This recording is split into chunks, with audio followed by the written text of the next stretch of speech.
Again, nice. All right, cool. So I am Matt. You can call me Gunday, call me Gunday Monday, call me Hey Stupid Jungler, stop farming wolves and come gake my lane. I respond to all of those. What can I call you, my friend? You can call me Keith. Keith. I think I saw you in Twitch too. All right, what are we going over, Keith? What do you want to learn? What do you want to get better at? Okay, so the ultimate goal is to climb, but I want to do it because I'm good at the game. I don't want to cheese my way there. Okay. I mean, cheese is good. Like cheese is fine sometimes. Like depending on what your MMR is throwing at you, cheese might be the way you get out of that MMR, so you can truly get better. Right, So, I got you. but like yeah, there are some people that come to me and they're like, hey, I just need to get gold so I can go on a date with this girl who won't date me until I'm gold. That was a thing that happened, and I was like, okay, you're playing a split pusher top, and you're never gonna leave lane, and you're gonna win more games than you lose, and over enough time, you're gonna get gold. And he did. And it was great. Awesome. But yeah, if you want to get better, we can tell you how to beat stuff like that. We can tell you how to do stuff like that. Yeah, for sure. All right, so Gotcha. climb by getting better. We can do that. What else? That's pretty general. Okay, so right now I'm trying to get out of bronze. I was silver last season. I'm back in my silver promos. I've been doing okay. I started the game extremely recently, mid season 6. So Oh, I'm okay. still So you're kind of brand new. Okay. yeah. That's Yeah, good and bad. Like it's good because the game changes so often that people get kind of stuck in their ways. Like I keep trying to do stuff that worked 2 seasons ago, and it's just not Right. working because the game's completely different. So because of that, you'll think about stuff with fresh eyes, fresh brain. But at the same time, there's like 130 champions, and you probably have no idea what all of them do, or Well, and a see, that's vague probably my idea. first cliffhanger right there is Mhm. the champions trying to pick one and stick with one. Cool. So champ pool, we can help with that. I saw you played a little Shyvana when I was scoping you earlier. Yeah, I started playing Kindred first until they nerfed her in season 6 with the W Like heal. Kindred's fun, but right now she is not in a good spot, especially because games are lasting like 20, 30 minutes. So That's why I doesn't have tried to time move to on. get rolling. Like when games Then were I tried 40, to 50 buy. minutes and you can get infinite stacks, yeah. And then you're trying to Yeah, Vi, who's really strong. Shyvana's really strong, but you have to have teammates with brains. So like definitely things to think about. I can help you champ pool though. okay. And my problem with Vi was, like you said, these matches are lasting so long. When they get to the 40, 50-minute mark, like if I'm playing Vi, I can notice that early to mid game, I can pretty much one-shot anybody that's squishy that I look at. And then I get the late game, and they're all grouped, and all of a sudden I'm useless, you Ah, know? well, you can still probably delete somebody, but yeah, it's a different game by that point. If you have Right. 40, 50-minute games, I mean, here, let's look and see actually. 28 minutes, 37 minutes, 30. But like the 50-minute games are actually pretty good for Kindred because she gets all those stacks. But yeah, I'm looking at it's like the 20, 30-minute games for the most part. Right, for the most part, yeah. 40, but yeah. Okay, cool. That's fine though. That's what I've been noticing too. Riot changed the game to be a little more snowbally. But okay, Yeah. so champ pool. Usually I recommend like 3 to 4 champs because then you actually get better and you see like all the different matchups versus like the shotgun approach where you play like every champion once, like a jack of all trades, master of none kind of problem. You know what I mean? Right. So probably like pick 4. What's your secondary role too? It looks like you're a jungler. Top lane. Cool. That was another thing I struggled with is picking my off role because I'm not. I did nothing but jungle, so my lane tactics were terrible, like CSing and learning how to freeze the wave. Anything lane oriented was garbage because all I did was jungle. Yeah, I hear you. Like, yeah, I was the same way. I don't like last hitting. I think it's boring. So, like, I used to go jungle support. Well, now with the bullshit autofill system, if you go jungle support, you support 90% of the game. So it's like, come on. You know, I've still been getting support, even jungle top. Yeah, I mean, it happens. I'd recommend going jungle mid, just because you'll jungle like 90% of the time, and then usually you can trade mid away. But I actually did that for the longest time because most of the time I would get jungle because mid's the popular role. But when I did get mid, I was so bad at it that I would most likely lose that match if I got oh, mid. right. So when you play mid, you have to make sure you actually know how to play the role that you're signing up for, right? So that's another Right. thing. Like, since you're new to the game, you should have a basic understanding of how to play every role before jumping into ranked, and Right. usually like 2 to 3 champions on each role. Now, at the same time, because the 2 role system now exists, you can kind of get away from that because 90% of the time you're going to get one of those 2 roles. But again, because now that autofill wildcard is in there, like I had to play a couple 80 carry games. I threw out my Ziggs bot lane, which is hilariously bad, but you know, like still, like I don't think I played that since season 3. So like you do need to know, like, at least in theory, what to do, even if your muscle memory isn't there. So you know, like, what builds and stuff like that. Right. So would it be helpful to talk through that, like what to do to be like decently passable at each role? The one thing I do have going for me is I am kind of a researchaholic, so I do kind of do that on a regular basis. Cool. You know, figuring out builds and whatnot. If I have to be stuck in a lane I'm not aware of, then I do have some basics there now that I've got some experience under my belt with playing the game. All right, so less helpful. Okay. What else do you want to go over then? So far, it's champ pool, and that'll be a short lesson. I've got a few specific things, like situations that happen in in solo queue, and when I hit those, I just have no idea how to approach them. So, the number one, I've watched a few of your videos, and you refer to it as the ball of death. Like they just group early with a strong lead, and they roll around taking everything as a group. Mm-hmm. And it's hard to stop them, you know. Yeah, for sure. And then the bigger the lead they get, the harder it is to. Yeah, it just keeps rolling and snowballing, right? For sure. Right. And then another one is, from a jungler standpoint, if all my lanes are losing terribly, and not like because of jungle ganks, but they're losing because they can't contest their laners, right? Okay. And it's not like, and I don't like to look at it that way, like oh, all my teammates are bad, you know. But I mean, sometimes I do get into the point where they're like, all my lanes are 0-5, and I'm like, I don't know what to do now because I can't contest. Even if I did show up to counter gank or something, they could just take me too. I can't contest that now that they have such a lead, you know. Yeah, for sure. I mean, we can talk about that definitely. There are ways to play around that and win. Like I've won 3v5s in diamond ranked before. I mean, like, you can always win. But there are definitely some situations that are a lot harder than others. Okay, what else? I want to get it all written down now before we start talking, in case we go on tangents and stuff. Okay. The other thing is when I think I've done amazing early game, I've given the lead, I've gotten a good lead myself, given it to somebody snowballing, and then it just all goes to hell mid-game to late game in the blink of an eye. Okay. A transition early lead, something like that, but spelled better. Right. Transition. Boom.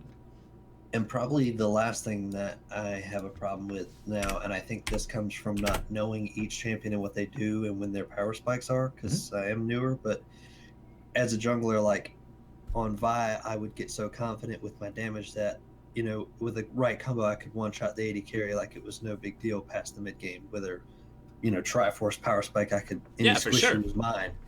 But then all of a sudden, maybe mid to late game, that won't. I'll go with that confidence into somebody, and all of a sudden I just get owned. I just get wrecked, and I did not only did I not one shot them, but they locked me down, killed me, and I don't even understand what happened to make it, you know, to change so much, you know. Yeah, for sure. Okay, so that's just knowing. Is it 1v1 or are you jumping into a big clump of people? Because I mean, even 1v1. Like if I'm 1v1 in the enemy jungler, and then, you know, level 1, level 3 with a power spike, I could kill him.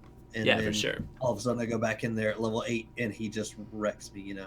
Yeah, and a lot of that is knowing the champion kits, and I can tell you like a couple drills and things to do to get good with that. Other things are like looking at the items, looking to see, okay, well, can I kill him? You know, is it like Caitlyn that's 0-10 with like half an item, and I'm up like 4 items and just super fed, or, you know, is it a little bit closer because I haven't been paying attention, haven't hit tab? Yeah, we can talk through that. Okay. What else? This is good, by the way. This will probably be an hour or two. That's probably the main chunk of it right there. Cool. All right, let's do this. And if you have more questions, like, I'm here for you, man, just ask and we will answer to the best of our ability. We got a couple smart players watching usually that'll chime in if I say something wrong. We'll argue about it. Like, it'll be good. Alrighty. What's up now? Your side check? Cool. And like you can. I'm screen sharing, so you see the Twitch chat, right? So like I'll be paying attention to you, but if somebody like brings up a good point, you know, like 3-item Vayne, you know, kills everything in 9 autos because of her percent health true damage bullshit. Yeah, I mean, there's stuff like that exists. You know, that's what I liked Vi for, that Vayne really wasn't a problem as long as I could get my combo off right. What's interesting is like a good Vayne will be able to duel a Vi 1v1 Yeah, like I've noticed because you won't be able to get she your is combo good. off. She can ult away and condemn me into a wall or Yep. something, and right in the middle of my combo. Like in Challenger, like you don't see people picking Vi into Vayne because of that. Because like they'll Right, wait for you to ult, they want you to ult, and then like right when you go in there, they'll face so that you like when you Vi ult, you always face the same way depending on where they're facing, right? right, So they'll position their champion so that you are right between them and the wall. Then, like you said, condemn into the wall, auto, I'm dead. And there's nothing you can do yeah, about it. And it just sucks. It's like ah. yeah. But yeah, for sure, we can talk through that. Let's start from the top and work our way down. Okay, this is actually a pretty good way to do it. So your Okay. champ pool. Who do you like playing? You said you liked playing Kindred, but Uh, you I've progressed through three mains so far, and like I said, first was Kindred, then I tried Vi, Mhm. and then once I kind of hit that feeling of loss after the late game, I went from Vi to now trying Shyvana. But I've been playing all three of them since I started, so they're not new champions that I'm just kind of pulling out. okay? So Right now Vi, I'm trying to Shyvana, concentrate. Kindred, all the AD champions. Kindred's kind of like an AD carry. Like more Right, ranged, more marksman. Vi is just like I'm going to go in there and smash somebody. Shyvana plays kind of similar, although it's different because you don't have hard CC. I'm trying to get right. like common things. What do you like about each one of them? I like being able to. I like the damage. I like the idea of carrying. That's kind of what Cool. I approach each match as. But if I can't carry, it's not. I don't approach each match going, okay, I have to carry this game or we're gonna lose. I'm So perfectly fine with being carried, but I like the damage. oh yeah. Like down in bronze, silver. I mean, shit. I'm gonna play solo queue after we get done coaching, and I am like in mid plat right now, and my teammates are horrible. They're gonna do the stupidest shit, and if I don't build damage, even on my tanks, which I'm gonna be playing, like I'm gonna lose the game just because normally the AD carry stands in the back, gets healed, does damage. I have these idiots flashing into tower, So I'm right with you. You have to have damage just because people are bad Right, until you get to like the very tippy top of the player base. So I would not recommend playing like a true tank with no damage item in solo queue just because again people are bad. And so if you want to win in spite of their badness, you have to do their job for them, which is like damage. Have right. you tried playing Kha'Zix, depending on what streamer you want to tilt? Yes, I have, and actually, when I do play Kha'Zix, I do fairly well. But I, He I don't know. I guess when I look at champions like that are like Vi and Shyvana, I can kind of get away with being a safe damage dealer, if that makes sense. mhm. I can build one or two damage items, then go straight tank, and it's easy Yeah, to they're survive. bruisers. You get the two like on Vi core build is Triforce, maybe Warrior, maybe Cinderhulk, depending on the thing. Then situational tank, and that's more than enough damage. Shyvana, Right. like here you have your jungle item, you have Titanic Hydra. That's enough. You go straight tank after that. That's what you do on it. Right. Yeah, exactly. So see, Kha'Zix, I'm kind of wary about going like the hyper kind of carry Kha'Zix jacks Mhm. that pull full damage because I feel The I'm more glass apt to cannon. mess up. So remember what you said at the beginning. You want to climb by getting better. Right. I honestly think you should play glass cannon if you want to get better. And let me tell you why. Like if you go tanky and you go in at a bad time, do you get away with it sometimes?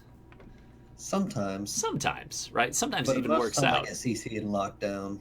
CC and lockdown for sure. So if you're playing like Kha'Zix correctly, and I'm going to pronounce him the way Last Shadow does because I watched too much of his stream and he's on the Korean server and it's Kha'Zix to him. But if you're playing Kha'Zix and you're playing him glass cannon and you're actually getting better and going in at the correct times, like Kha'Zix, like when does he usually go into the fight? First, last, in the middle? I'd say towards the end where the fight started and they're focused on the other champions, he can sneak in the back line and take out the Fed Vayne or Exactly. Like Shyvana, it might be your job to start the fight. Vi, it might be your job to start the fight, just because of the way your kit works, right? right. Kha'Zix, it's his job to finish the fight. It's a little bit different. So you can get away with building glass cannon because if you're playing him correctly, everybody will be on cooldown when you jump in anyway, or you'll be able to jump in and delete them before they have time to get around it. Like Right. And I actually toyed around with Evelyn too, and she felt the exact same way. Evelyn's the exact same way. Although she's weird. Like if you want to play her properly, I was having trouble with her earlier this season because I was doing it wrong. But you go in with your alt proto belt, then you W out, go back into stealth. That's what you're supposed to do with her. That's exactly what I do. There you go. And I then you sort of pick people off once the chaos happens, right? right. Um, I play. See, this is my first time with MOBAs altogether with League, but I played MMOs and I've actually been fairly high in the ladder, and I always play stealth type characters. So when I played Evelyn, it felt very very similar because of her stealth mechanic. I think you So should I play kind her of if you want to naturally get had better. that get in and get out. Yeah, So Eve is interesting too because like a lot of her is knowing where the enemy jungler is. So like if right, you really want to get better at the game, you're gonna have to play or at least learn how all the other junglers path, what they can do, like what their kits are, and then as Evelyn, it's kind of your job to stalk in the shadows and be there to match or counter gank, right? right, Like usually you're not initiating. Usually you're like, okay, I know he's going to be here at this third camp, probably 200, 300 health. If I guess right, he's dead, and I get to steal a buff, something like that. Or I right, know he's on this half of the map. I'm going to be just kind of lurking in the shadows, farming. Oh, there he is. Run up there, and then you like get the counter gank off. It's a little different, right? right. Same kind of way, only he's like the AD version. He has some cool mechanics you can do. So, like, I'm just trying to get a feel for it. If you like stealth champions, Rengar is broken right now, and he's just not banned for whatever reason. But I tried Rengar and I was terrible. well, being terrible is not a reason to shy away from it. But Kha'Zix is a little more forgiving. Like Rengar, if you jump in and you screw up, it's whatever. Kha'Zix, if you jump in, like as long as you get a kill and an assist, your E is another reset. You can jump back out, right? Or you have, Yeah, right. or you have stealth like on demand, like on your R. You can do 2 or 3 of those depending on if you evolved it or not. So he's a little more forgiving. Rengar's more about like snowballing, and then you pick the person you can just one shot or delete, or you're by bushes so you can just keep jumping to them, something like that. Right. Okay, people are saying Fiddlesticks is interesting. Fiddlesticks right now is insanely weak, man. I don't know how you're even clearing the jungle, let alone winning games with him. But Yeah, I hello, hate it, Pop Scod. What's up, Fiber? Good to see you, Energy Junkie. Hello, hello. But yeah, if we're trying to pick people and you want to do damage, I'd recommend Ka and Evelyn. Okay. And then Shyvana Vi is fine. Like normally the way I do this, if you've been watching other videos, you want AD. Kha'Zix is AD, right? Right. Shiv, Vi, also AD. And then you want AP champions, magic damage, right? Eve is that. And then Right. I would pick something like you have some Amumu games. Like he is a really easy, like really forgiving jungler, has like a lot of strength. But it's like funny. do I funny. need CC? That's the question you ask yourself. Do I need magic damage and CC? Maybe pick him. If it goes just off of win rate, technically, as far as last season goes, Amumu was the one that I climbed with the most. I kind of built like an AP hybrid tank rather than going just Yeah, straight. sure. Super whole. That's another reason he's nice. Like I'll often play Amumu, and I like playing him the tank way. But like I'll feel out my teammates, and if they suck, building some damage. If they don't Yes, suck, yeah. and like I have a challenger AD carry or something smurfing, then it's like, okay, I'm just gonna build for CDR tank, make sure he doesn't die, and then he'll carry me, right? Right. So his flexibility is kind of nice too.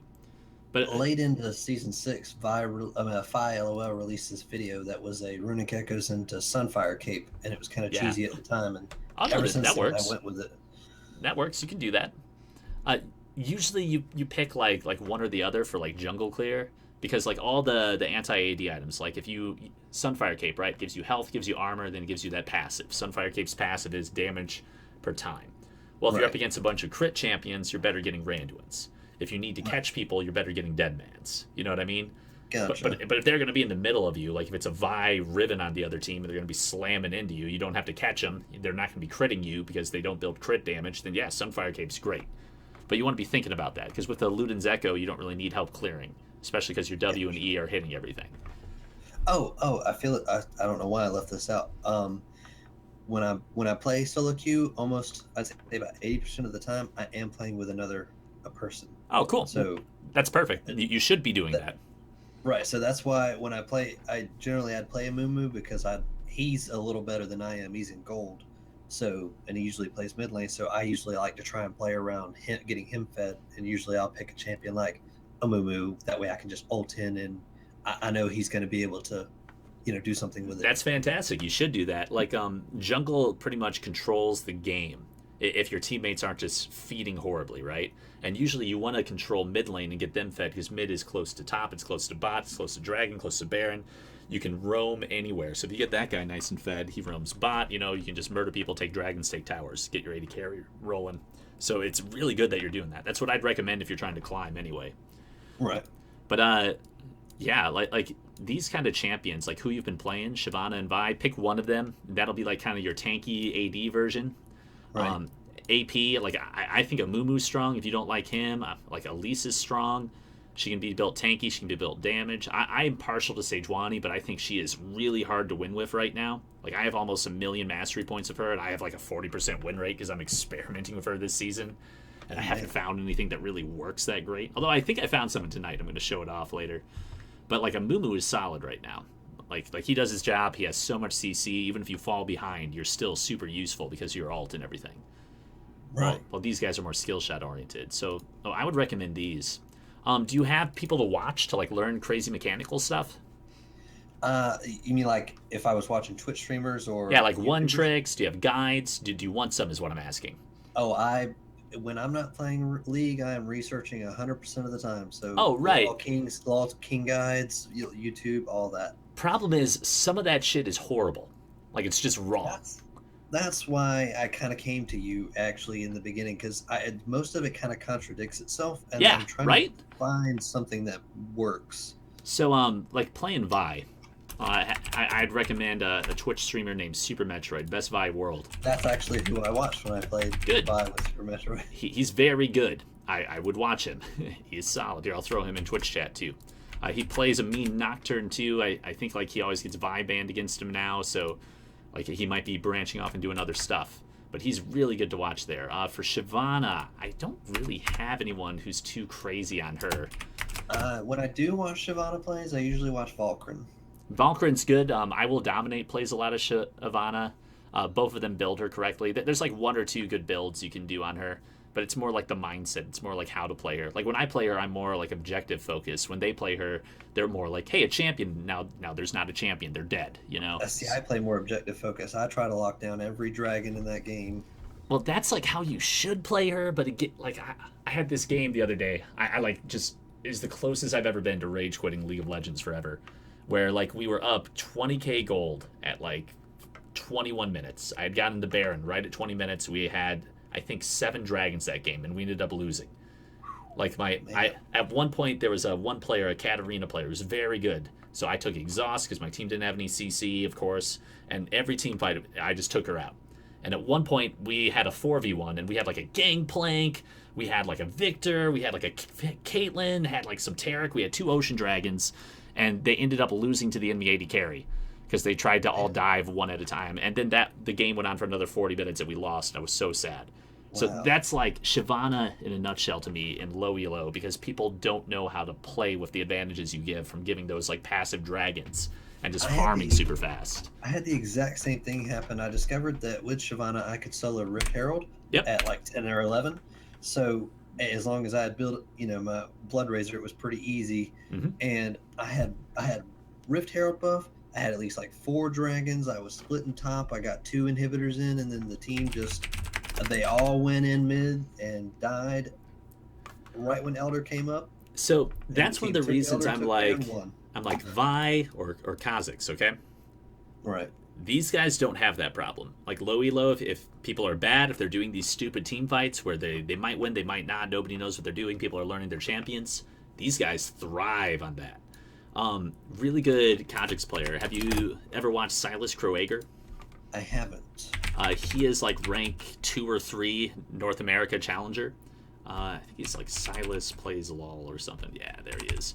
He plays a lot of Rek'Sai too, who's another good one. But if you watch him and like go through some of his VODs, has a lot of good stuff. He might be streaming now. I don't know. Nah, he's offline. But his most recent broadcasts are up here.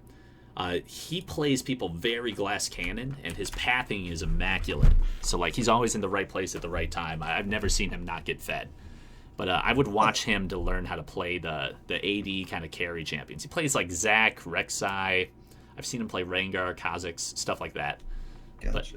But watch from the people that are better. You'll learn from that. Yeah, Muvuk is saying Silas is good. He's really good. I've learned a lot watching from him. Here, put that in there too. All right. Oh, he went through all of his early pathing. Nice. Here, I'm actually going to bookmark that then, Muvuk, because I've been like learning more of that. Like Last Shadow, my favorite coach. I've been subbed to that guy for like almost 3 years now. But he has been doing a lot of work into reading the enemy jungler and doing pathing and stuff like that. And to a new player, I got to believe that's super intimidating. But for me, who's been playing the game since like season 2, like I'm trying to get better at that. But oh man, these guys are insanely good. Just watch him for like the mechanical stuff too. Sorry, I'm talking too much. I'm getting excited. There's also stuff like here, Kha'Zix, mechanics. I was looking at this earlier because I was trying to learn him. There's stuff like this, right? If you want to learn how to do like double jumps and things. That is so loud. But there are people that have really good stuff, like you can cue midair, And so here, I'll throw that into all the things. I'm putting this on a notepad too, so I can give you a bunch of stuff to like look at later, since you like researching too. Awesome. But if you like learn those mechanics, if you like look at pro builds or look at how Silas builds him and build like that, you'll be fine. Gotcha. For Evelyn and Amumu, there's a lot of Eve one tricks actually. If you just Google like, Eve one trick, actually beat one last night. He was playing mid luckily, but there's a bunch of stuff up here that you can do. Just to see, Last Shadow has a bunch of stuff as well. Welcome to Summoner's. I was watching a Twitch streamer who one-tricked Avalon, and he was challenger 1. I think he was ranked 153. I mean, any challenger player that one tricks a champion, like, watch them. You'll learn a bunch of stuff. And then when you're watching, be thinking, okay, why is he in this area? Why is he building that way? Why is he pathing that way? Why is he waiting? Instead, oh, there's the enemy jungler. I see now. How do you know that was there? Break it down, work backwards. Right, and then I actually went to his stream one day, and he was playing Aram, and people are asking why he wasn't playing Evelyn, and he said she was shit right now, and he wasn't playing her. Actually, so, yeah, I've had a trouble.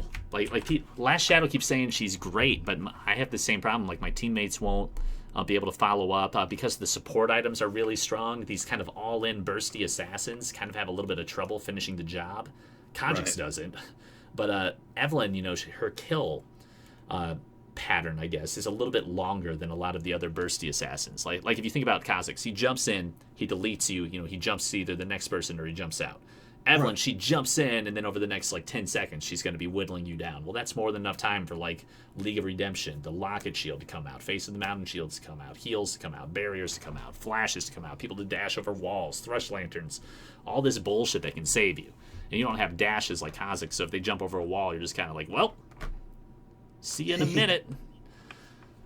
At the same time, you can make anything work down in bronze or silver, so don't let that dissuade you just because the challenger player, can't beat pro players on his favorite champion right now. You know what I mean? Right. For sure. Gunny Mondays, this is a good build for Fiddlesticks. It depends on who you're playing against, but the Runic Echoes, you never run out of mana. Sorcerer's Shoes, you have extra magic pin. Hourglass in case you're getting burst. Makes sense. You can ult in. Zonias. Rylai's to hold them in place. Void Staff. Yeah, you got tons of damage, man. I like it. Maybe Abyssal Scepter if they're a little magic heavy, but pretty good. But I would recommend this guy for learning Amumu. He's usually D3, D1, somewhere in there, but he only plays Amumu. Really good. Can learn a lot of tricks from him. He does a bunch of different builds too. Shamu. Awesome. Really chill streamer.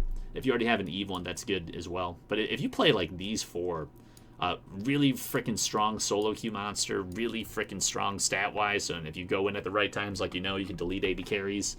Eve is just annoying. I would stick with her. Because there's other stuff too, you have the jump scare paranoia in the background. You have the pink ward tax or the control ward tax that people have to pay for those, or else they just die, right?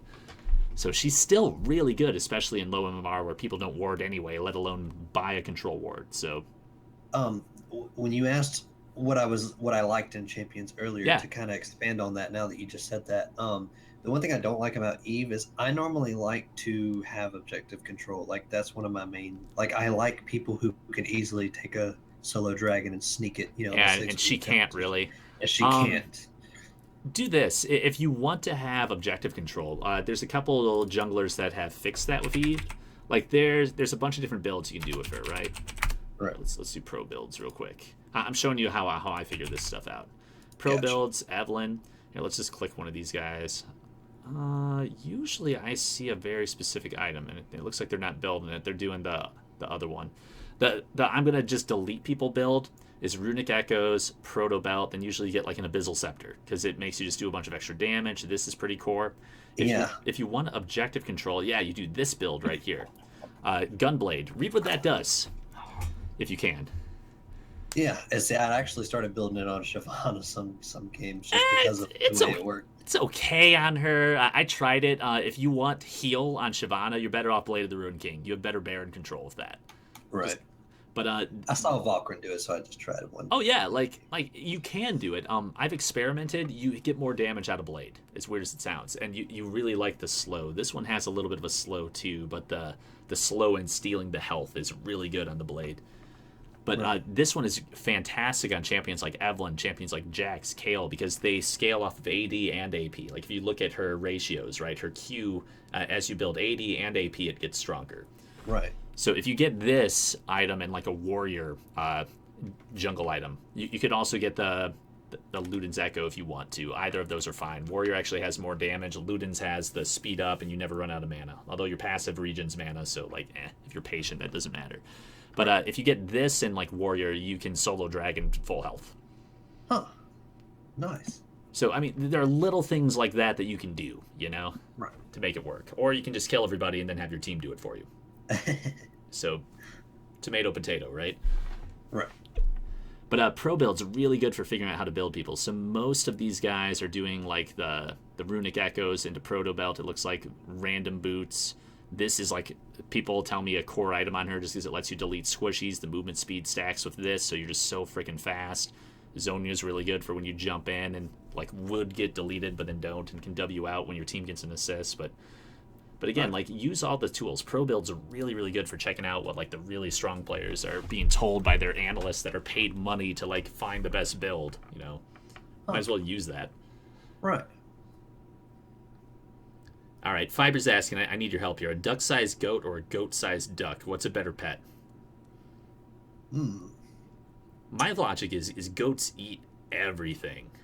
So if there's like a ginormous goat. Oh, no. It's a duck-sized goat. Duck-sized goat would be adorable. I want that. Yep, I agree.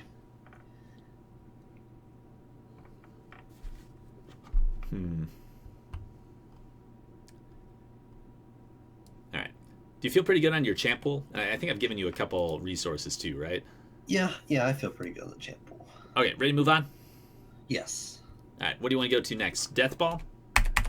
Yeah, that's probably the biggest one there. Cool. Do you have a game that we can look at where this was like extra apparent? Like, is anything just like in your brain is like bugging you? Night Smite, huh? Okay. I'm like looking through your match history right now if the screen share is still working. Yeah, I was trying different things on Shyvana. I found Oh yeah, go for it. Experiment. Or that, suggested not Flash, but to experiment with other things. I actually have some YouTube videos up. I don't. There's not one I have in my mind though that I remember that there's a death. Oh, no ball. worries. We can talk too, and if you want to like pull one up, we can always look at it. I'm fine doing that too. Like usually first session, I just talk through some stuff, and then we're like, okay, now work on it. Show me a video where you worked on it a little, and then we'll talk through what you did right, what you did wrong, what you could have done better, stuff like that. Right. Okay. You can do Yeah, that there's now, no though. specific one I got in my head. Okay, let's find one then. So I'm looking around. Like this would kind of be like a good death ball comp. Usually, like Ahri has a pretty low cooldown on her ult. Her charm is a really low cooldown. If she's running around the map with Kha'Zix while this guy either wave clears or splits, Taric can be there too. Think of what their combo would be, like Kha'Zix, Ahri, Taric. Like, what does it look like when you walk past the wrong bush and they're all in there? It looks like Nasus is immediately going to come out and face tank all of it. Ezreal's going to poke everybody down. You're going to get hit Oh, with no. an charm. Time out. I'm saying, like usually the way it works is you have one person kind of wave clearing. So let's say Nasus is doing that goofy AP Nasus build, and he's wave clearing. Hey, he's maxing his E first for some reason. You have Ahri here, you have Kha'Zix here, and you have, the support Taric here. Ezreal's just, farming, because whatever. And, maybe Dragon's up, so the support's going down there to ward, and they're all in this bush. How are they going to murder the support? Oh, easy. Ahri's going to catch her with a charm, and So charm? Ezreal and Kha'Zix are going to blow her up from there. Well, Ezreal's down here, right? So That's right. Oh yeah, no worries. But I just want you to see it in your brain, right? So Ahri throws her charm, so she's stunned. Taric is now throwing his stun out because it takes a second to go. So as soon as Ahri's charm is done, Taric's stun is going to hit from his E. As soon as that charm lands, Ari's going to throw a Q, going to throw her Foxfire. Ka's going to jump in and, Q Devour, right? And that's just a dead support. How often can they do that? Very often. Yeah, why? Because all of their skills are on a low cooldown, ability based. Exactly. So when I say Death Ball, that's a very specific type of comp where you have low cooldowns and you have the ability to run around and, like a ball of death, just delete people. So just looking through your games, this is like a pretty good example. Normally, the way it works in higher elo is you'll have like usually somebody with wave clear, like maybe this Ari is like a Lux. You have some tanky split pusher up here, and then this is like the Death Ball comp. They call it the Goon Squad. You have 3 people running around just trying to pick people off, so this support running into ward. These guys would be waiting in this bush, and they'd be patrolling like this area if Dragon was about to be up. Meanwhile, if anybody's trying to do the mid ARAM, Lux every 30 seconds is firing their laser and just making it so minions don't even get close to the tower. They can't scratch it. Then up here, you got the top laner with teleport, making sure their tank is up here too. Just kind of stalemating, right? Right. So is this the kind of thing you're running into, or is it something completely different? I'm just trying to make sure. It's like all 5 group. Oh, okay. This group is 5. That's easier. Yeah. Okay, so here, give me a comp. Like who's who? Let's say the orange team is who you're up against. Who are you playing? Let's start there. Let's see. I guess I'll play Shyvana. Okay, you're playing Shyvana. All right. Does your team have wave clear? Yes. Cool. Who's on your team? We can look through one of your old games if you want to. Anything sticking out? Let's see. You want to just do this game? Yeah, that'll work. Here, let me do this then. We'll move it off to the side. I think I can go -1. Ha. So I'll throw this over here so that we can see, and then we'll throw Rift Kit over here, and then haha. All right, that kind of works, right? Can you see okay? Right. Yes. All right, so you're the Shyvana. They're them. So your wave clear, yeah, actually, you got pretty good wave clear. You have Rise, he can like EEQ, waves cleared if he has decent stuff. Caitlyn's throwing a Q into the minions when they're conga lining down in there. Galio can do stuff as well. Braum is there to disengage. I like it. Over here, their wave clear is maybe Nasus if he's AP. Looks like he went the stacking one, and Ari's Q. Ezreal's kind of wimpy, Ka kind of wimpy. So they have like shitty wave clear. But yeah, like, so how... You're saying, how do I beat this? What were they doing to you? They were grouping as 5, so I'm assuming Tarek is putting his Bastion on somebody and they're running around just catching someone out, stunning them, deleting them, right? Right. Generally, the way I see it happen, the way the Death Ball kind of forms, is I see like bot gets overwhelmed, they kill them both, take the tower, then boom, all of a sudden, just from that one thing happening, they're now all 5 mid, and it's hard to... Yeah, there was a really good post on how to deal with this the other day on Reddit. It was like another coach. He called it the gold ARAM. And it's pretty much exactly what you said. Here, let's break it down. A 4 to 5 man gank happens in bot lane around 15 minutes. The enemy bot lane either dies or gets forced from their tower. Bot lane tower is taken. The winning bot lane goes to mid to try to take the mid tower. Everybody shows up there until it's 4v4 mid lane. And then if you're losing, you just continue losing. If you're winning, you just continue winning. That's exactly what happens. Here, I'm gonna link you this, okay? I'll put it in Twitch chat too. This is a really good coach telling you how to beat this. Okay? Gotcha. So learn from him. He's smart. And I'll throw this in our Google Hangout as well. Enjoy that. But we can talk through this too, because there's more than one way to beat this. Like the way he talks about it is solid, and he's like doing it for every role, right? Gotcha. So here, as a jungle, he recommends you want a champion with good early ganks who is not incredibly farm dependent. You can't prevent the ARAM, but you can set it up in your favor. So he's saying make sure you win that bot lane bullshit when it happens. Right. And then try to like murder stuff. He's recommending champions with solid CC. Amumu is a really good pick there, because even if you fall behind, all you really need to be useful on Amumu is levels, right? If you land a good ult, land a good Q on whoever's doing the most damage, they're probably going to die.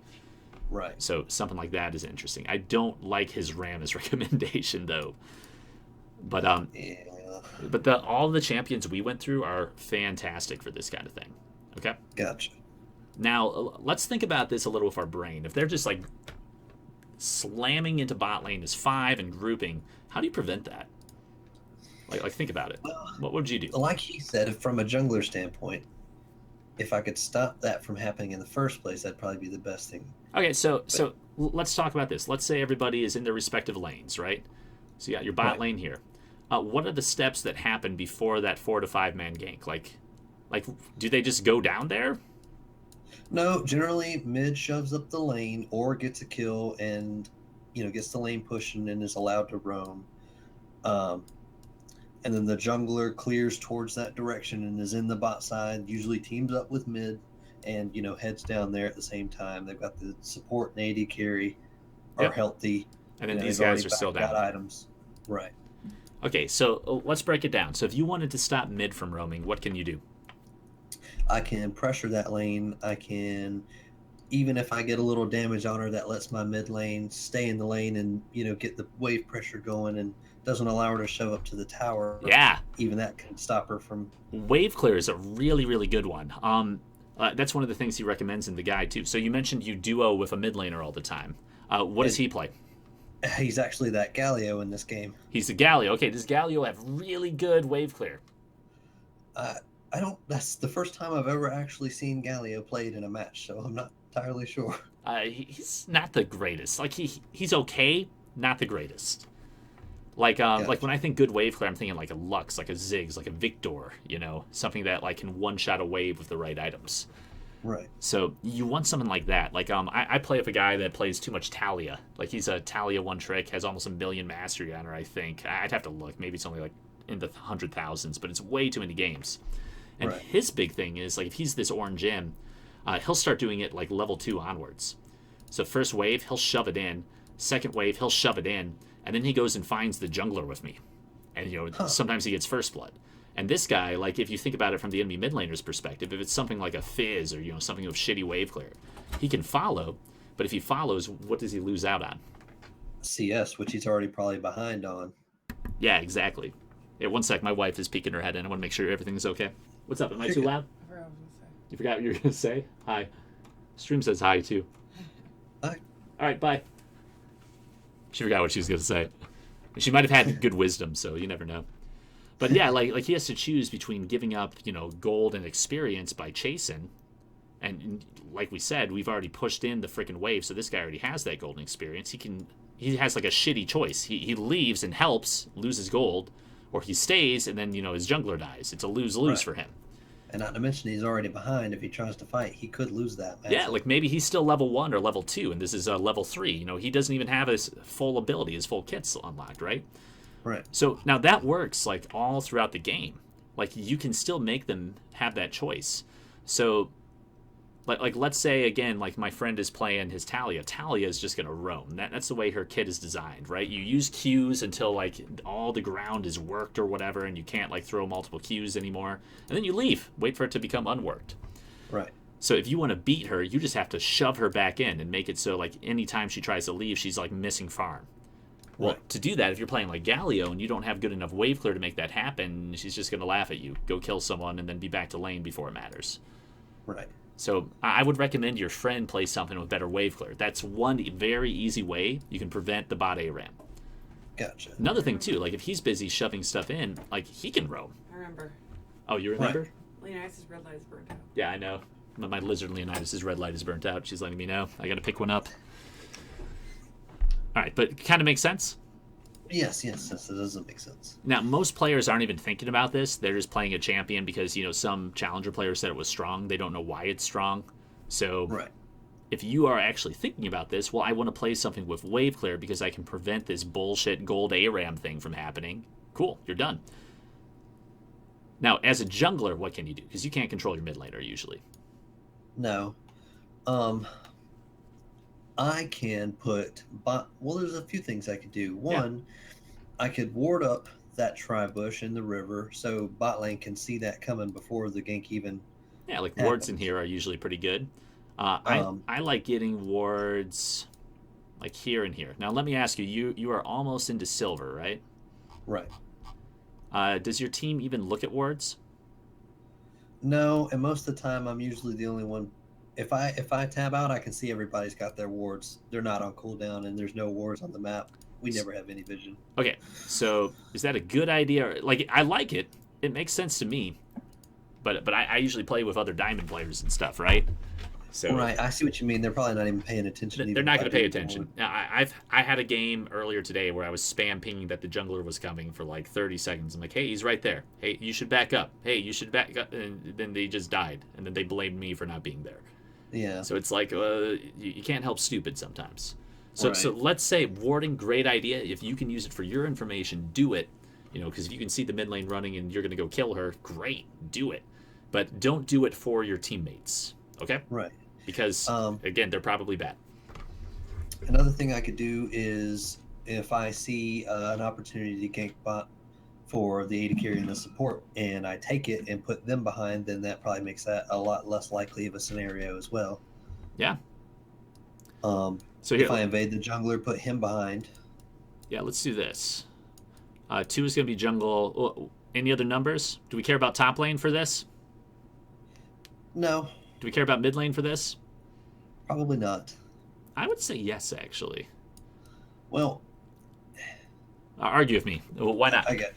No, well, no, I mean, I could see even because from my point of view, as like if I were doing this, if I were setting up for that ball of death, Mhm. if I were going to go by as a jungler, and it's even early on, and I have something as little as red buff, and we kill both the AD carry and support, Mhm. it's extremely likely that we can shove that wave and get that first tower right then and there. Oh yeah, and I talk Just about for it the with three of us. my students. If you get that first tower, like the 2 kills, because there's 2 of them, that's 600 gold from the kills, another 150 each from the assists, right? Right. So what is that? 900 gold just from the kills. You get the minions. Each wave of minion is about 100 gold plus the experience. And then the tower, first blood is worth an extra 450 or something. Yeah. The tower by itself is worth 750, so that's like 1100 plus 900 plus the minions. And then you're setting behind all the minions and farm that are dying to the tower. It's like a swing of 2,000 to 3,000 gold if you do that. Right. Which is And why then it happens every freaking game, right? Yeah, exactly. And then from there, if the jungler and AD carry and support decide to join mid lane, then it all of a sudden it's a 4v1 mid lane, and mid laners screaming for help for everybody else. And then it pulls everybody else up there. Now the correct Yeah. response is mid lane just has enough wave clear to like hold them off, and then the team who no longer has a tower is down here like taking this tower, because then they're still getting the farm and experience from here. Mid lane, even if that tower goes down, is still getting farm and experience too. If you bring everybody together, like if it's 4v4 or even 5v5, what happens to that experience? It gets split. It gets split You're a getting lot. a lot less of it. Yeah, so if there's 2 people in lane, the experience, if you're going to get 100 of it solo, it's 66 and 66. If Right. there's 3 people, it's less. I forget how less. It's like 40, 40, 40 or something. Right. And if it's 4, it's even less. If it's 5, it's even less. But the point is, you essentially lock in to how ahead or behind you are whenever you do that. So if you're losing, well, shit. You're never going to get out of it. You're slowly going to lose the game, probably. And that's the situation I face. It's like, man, how can I come back from this? All right, so if you're losing, should you group mid? That's the decision I struggle over. Should I try to help mid lane or let Well, them tell me. shove it in? Tell Do me. I try to split? No. Tell me. You're playing Shyvana. You're Most losing. of the time- You can't win a team fight. Should you go mid? I say no. No, not at all. I agree. What should you do I think instead? splitting is a better idea. For sure. Split like crazy. Where should you split? Generally, the way I approach it is based on what objective is coming up next.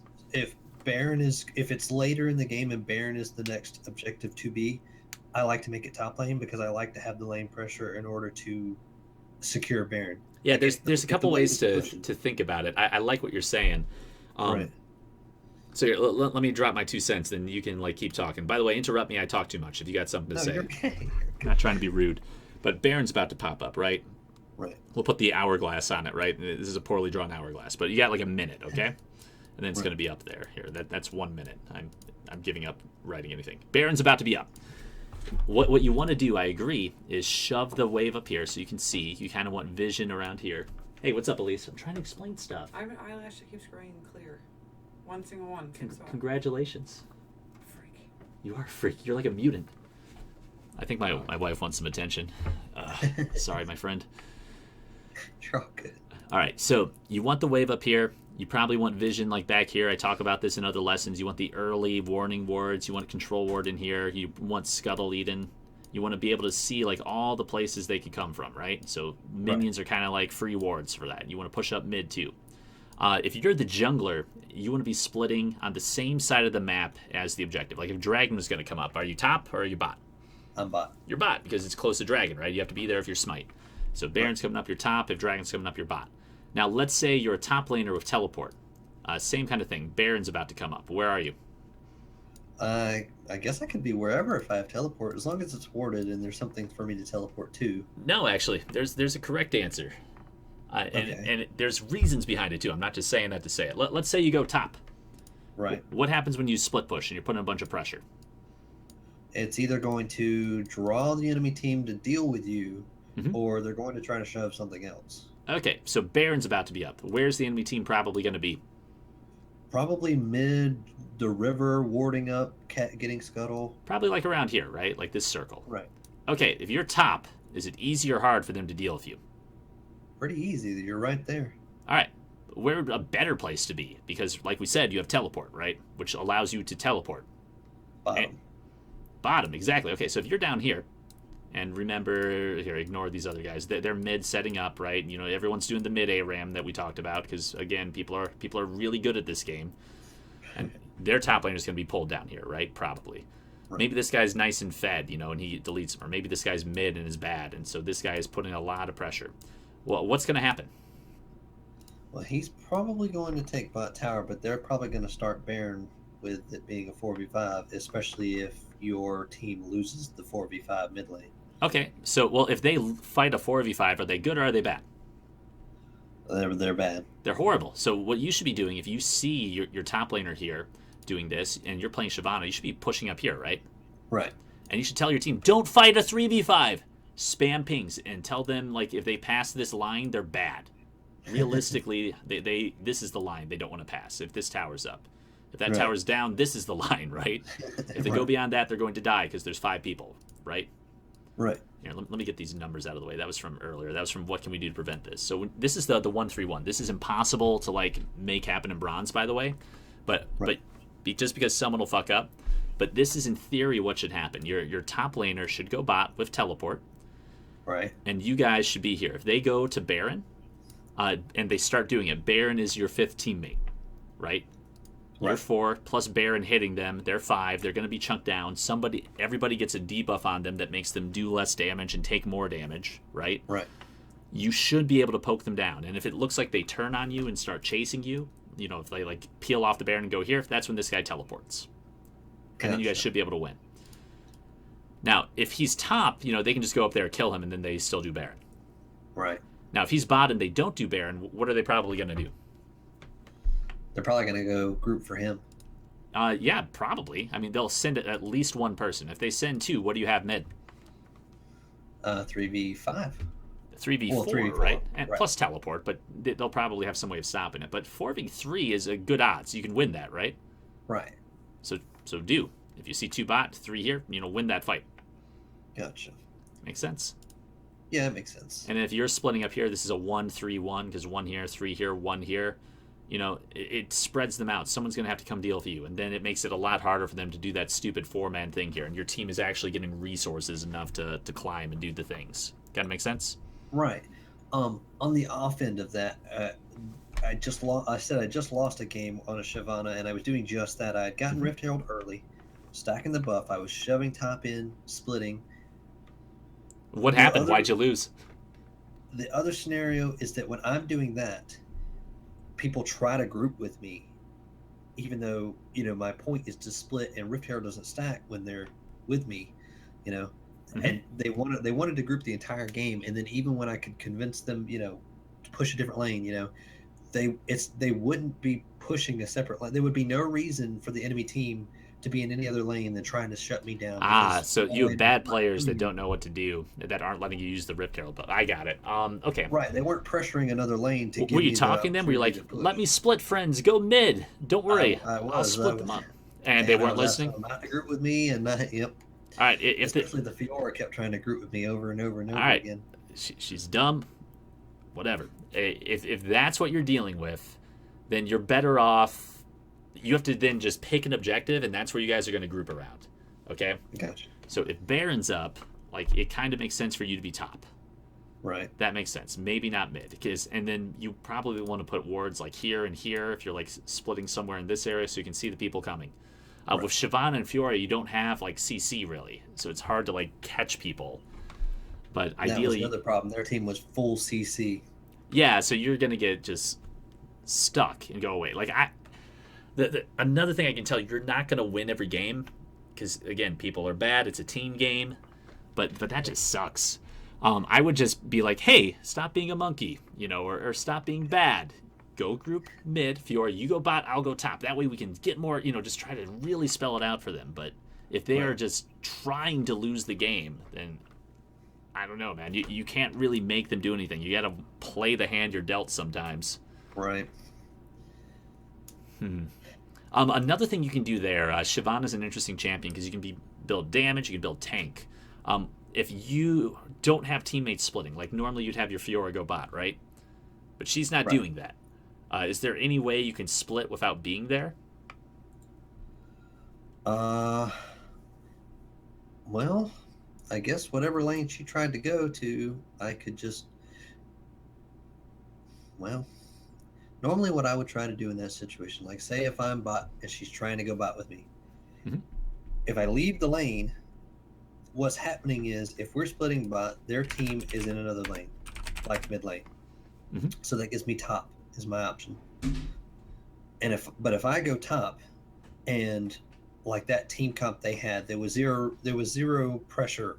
My mid laners weren't shoving mid lane. There was no reason for the enemy team to have to stay there because my team was not pressuring them to stay. Oh, and your team shouldn't be pressuring. If you're splitting, your team shouldn't be pressuring unless they have a numbers advantage, right? So that's fine. You want that. But I mean, like, spell it out for me. Like what was happening? It was like mid, kind of like this. You were trying to go top, and then the Fiora's just following you around. She's like, I'm top lane. Yeah, that's why I'm the T. It was me splitting top. My entire team, they were rushing down mid. Okay. My team was in the jungle. One was in the bot lane. They were taking my cams. Time out. Are they all mid or are they in the jungle and bot lane? Because those are all different places. They were not grouping mid. They were definitely scattered all around the map. So all over the place. Okay. Yep. And then Fiora's following you around for no reason? Yep. Ugh. I had split top. She's splitting top with me, and then I am literally they all grouped with me top. So what I did was I went straight for mid, while the rest of the team they eventually the two teams met top. I split off, went mid. Fiora came right with me. All right, that's weird. Okay, that situation. Here's what I would do. Okay, you're gonna have to group in that situation because otherwise people are gonna get picked off. You don't want to group though. What I would do is buy a ZZ Rod. Okay. What does that item do? Well, it helps put pressure on the lanes, kind of like splitting without you having to be there for it. It's great at especially if you have super minions and you need to kind of level out the pressure in that lane. Yep, it lets you stall. Right. And also depending on where you put it, like I don't know if you know about like big waves and wave management. I can talk about that tonight on stream if you watch afterwards. But like a ZZ Rat, let's say I put it here, like by this tower. It'll go out to about here before the minions die, right? The little ZZ Voidling things. You with me? I'm with you. All right, so because of that, what'll happen is every 30 seconds, right, you have minions coming out. Every 30 seconds. This is a constant push, and it'll slowly cause a big wave to form that'll overwhelm the enemy minions coming from here, and they'll just shove really, really hard. Right. When that happens, just putting a ZZ Rat here at like your tier 2 tower, even if this tower is up, someone is going to have to come deal with that. Right. If they don't, you get a tower for free, which is great. So I would recommend doing that if you're in that situation. And you have time to react. If you're like, wow, this Fiora really isn't letting me split push with Rift Herald. That's silly.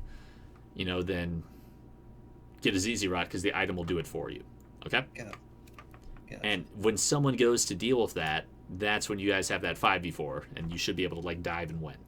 Gotcha. Kind of make sense? Yeah, that makes a lot of sense, actually. Okay, so that's one way you can do that with Shyvana. Otherwise, just win the team fight with Rift Herald. You're really freaking strong. But again, that's easier said than done because in bronze, like people may or may not know what they're doing. to give you an idea, if you're on NA, my last match, the one I lost, is actually that match I'm talking about. And their CC was they had a Nautilus jungle. They had, I mean, Oh, that's fine though. Like you're gonna get stuff like that. I'm just saying this is how Renekton, you deal with Braum, it, right? Lux. God, it was so.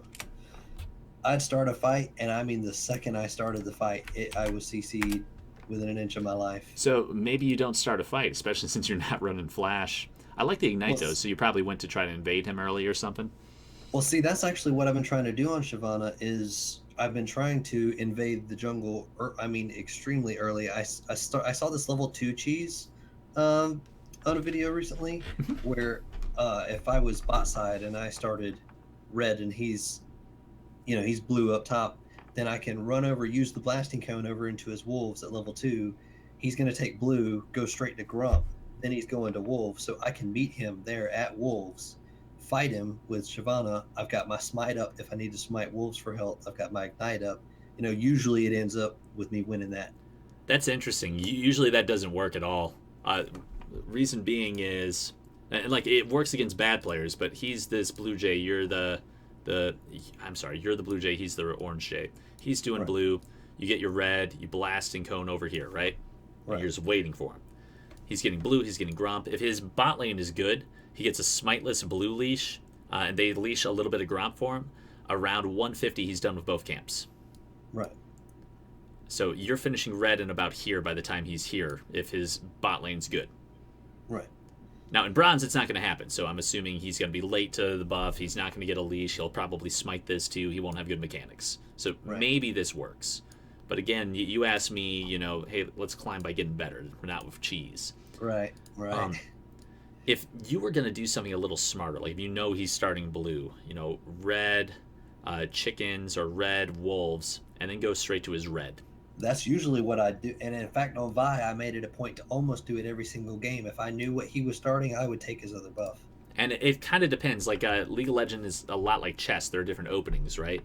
A really Right. common one is like this to like another camp to red, and then you look to gank level 3 of double buff. Right. That's a thing people do.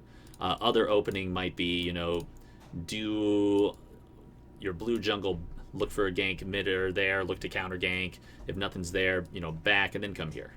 Right. And then you're looking for something up here. There are different openings, right? So you have to kind of get in their head and know what they're doing. Like in bronze, I don't know if they all do the same thing. I remember when I first started playing, everybody would do buff, camp, buff, gank top at 3 minutes. It's a massive free for all. I've noticed. Sometimes they'll just outright skip camps, and it doesn't even make sense to me why he would skip the camp. And it's a weird season. Like there's a bunch of different clears you can do. Like on Shyvana, actually, she's one of the fastest clears in the game. If you really wanted to abuse the champion, start chickens, get an EXP quint, just one of them. Do the littles first. You get an extra 150 EXP. Without the XP quint, on top of that, you get even more. The reason for that, if you've been watching the stream, your jungle item gives you an extra 30 EXP for every monster you kill that is a level above you. Every Right. camp in the game starts at level 2 when you're level 1, right? Right. So there's 6 chickens. You kill the littles first before the big one. Big one is what makes you level up. You get an extra 30 for each one of those camps. Right. So if you do chickens and then drugs with that EXP quint, you're level 3 after 2 camps. Nice. Yeah, so there's weird stuff like that you can do. So if you do that, and then you do wolves, gromp, maybe scuttle, maybe not, back, come back down here, red, chickens, krugs, wolves, gromp, blue, dragon. And Right. and that's at like 5 minutes. You're like level 5, level 6, and That's have what I dragon. try to abuse on Shyvana as her amazing clear. I try to get a level in CS lead, or experience lead over the jungler extremely early. I would do that, because if you're cheesing, you're not doing that. Like Shyvana's main strength is that she farms faster than any champion in the game. Maybe Ivern beats her, but he has a goofy clear anyway. But against a Right. Nautilus has a really shitty slow clear. So that might be the reason you were able to like cheese him at Wolves. And maybe you get the kill, maybe you don't. But another reason I don't like this, if you're up here, he might be a little low, he might not. But this is very easy for their mid laner to come, murder you. And that's what happened that game. It's very I easy went for the top support to invade him, roam. And he with his CC, it was easy for him and Renekton to lot, especially since I didn't take flash. I took ignite that game. Yeah, that's just suicide in my mind. You know what I mean? Yeah. So if you're playing Shyvana, you can take ignite, you can take exhaust, you can take teleport too if you really want to pressure the map. But Right. I would highly recommend abusing your really fast clear and just like power farming your jungle. And then like you're done with a full clear, like level 5 with a back in or something, while he's still trying to finish his first clear. Right. Like that's how you win with Shyvana. It's weird. People don't like it because you usually don't gank as heavily, but it is what it is. Past, it was a lot easier, but since they made that where, once your first clear goes over, all the jungle camps are on a short delay because they want you to gank in that time. Oh, you're They saying want that the cooldown is longer? Yeah, Yep. since they put the cooldown in, and so then when that happens, because I clear it very quickly, so I quickly get to that gap, and the main thing I try to do in that time is invade and try to get some camps. Yeah, But and you can do that. Another thing you can do, like with Shyvana, like here. So he's starting blue. Maybe you got a ward or something, right? Just start his red side jungle. Why are you like wasting time waiting at wolves? I got you. Like, just take this. He goes over there. It's gone. What does he do? He does not. Well, I noticed if I do that, lots of times it will tilt the enemy jungler. Like I can tell, It's like, either take my words or jungle. whatever. Ugh, right? Yeah, talking in all chat. Or what they'll do is because they have nothing else to do, they'll try and gank, but they're behind because I just took everything they had and they haven't backed yet either. These all sound like good things to me. Yeah, and then they die because they gank because they think they have nothing else left to do, and then lose because they shouldn't have ganked. I'm just saying, like, you see what I mean? That there are different ways to attack this. But we're getting way off track, by the way. We were talking about how to play around the death ball, and we're like really far back. But you don't want to be doing this cheesy shit because it doesn't work. It's a low probability of working. Sometimes it'll work. Like, do you play poker at all? I don't. Okay. Do you play any games of chance? It's fine if you don't. It's probably healthier. I would say in MMOs, almost everything you can. There's a game of chance in them. Yeah. Yeah, like I used to pay for college with poker and stuff, right? Like I was a big Texas Hold'em guy, and the way that works is you have 2 cards in your hand. There's like 5 cards that will eventually come out on the community board. You make the best 5-card hand between those 7 cards, right? Right. And like there are some hands that are better than others. Like if you get 5 cards in a row, like 2, 3, 4, 5, 6, that's straight. That's great. You can have full houses where you have 3 pair and 2 pair, stuff like that, right? Right. Well, in Hold'em, you can bet based on probabilities. Like even if you don't have a hand, just because you have like 2 more cards coming out, and you're like 60% to get a better hand than your opponent, because you like kind of know from how they're betting what they have. Right. I think of jungling kind of the same way. Like if you have pocket aces, that's a pretty good hand, right? Right. If you're playing poker and you have pocket aces, 80% chance to win. Just right then. If you put your money into pot right then and there, 80% chance you're going to win the whole thing. 4 out of 5 times. That's really good odds. You want to do that as much as possible. 20% of the time you still lose. If you lose, that doesn't mean it's a bad call to do it. Well, what I'm saying here, though, is going in here and waiting for him at his wolves is like you're 20% to win. Gotcha. And I'm saying that because, again, a good bot lane will give him a really solid leash here, and then he'll be like doing the wolves by the time you get there. Or, when you show up, the mid lane's paying attention, has a brain, the support's paying attention, has a brain, and now you're in a 3v1, and you don't have flash because you're taking Ignite on Shyvana anyway. And you said you used the blasting thing here, so you don't have that escape either. Right. Do you see what I'm saying? Right. Yeah. There are so many variables working against you that, like, it is just a dumb play in my mind, because more often than not, you're going to get slapped, and you're going to get punished for it. Gotcha. So instead, be like, okay, well, what's something that will win more often than it loses? Well, if you know he's starting here and he has kind of a slow clear because Nautilus jungle is shit, there's a reason you don't see it in pro games ever. Just take all of his stuff here. He can't really stop you. And by the time he gets there, his decisions, like we said, are, okay, I can invade. All this is going to be gone because you farm faster than him, and he's slow. He's one of the slowest champions in the game. I can gank. Like you said, he's under-leveled. He's behind. He's probably just throwing at that point. Or he can rage in all chat.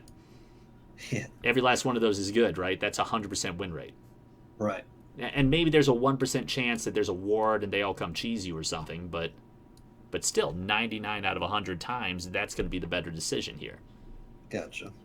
And if you can farm 3/4 of the jungle, like we said, the respawn timers on these are so long that he just gets super punished for that, because he has to wait 2 minutes and 30 seconds for the little camps. He has to wait 5 minutes for the buff to be back up. Right. So you're up like half the farm on him. And there's rubber band mechanics, so he can come back, but while he's waiting to come back, you're still getting farther and farther ahead. You're taking dragons, you're taking rift heralds, you're ganking. Gotcha.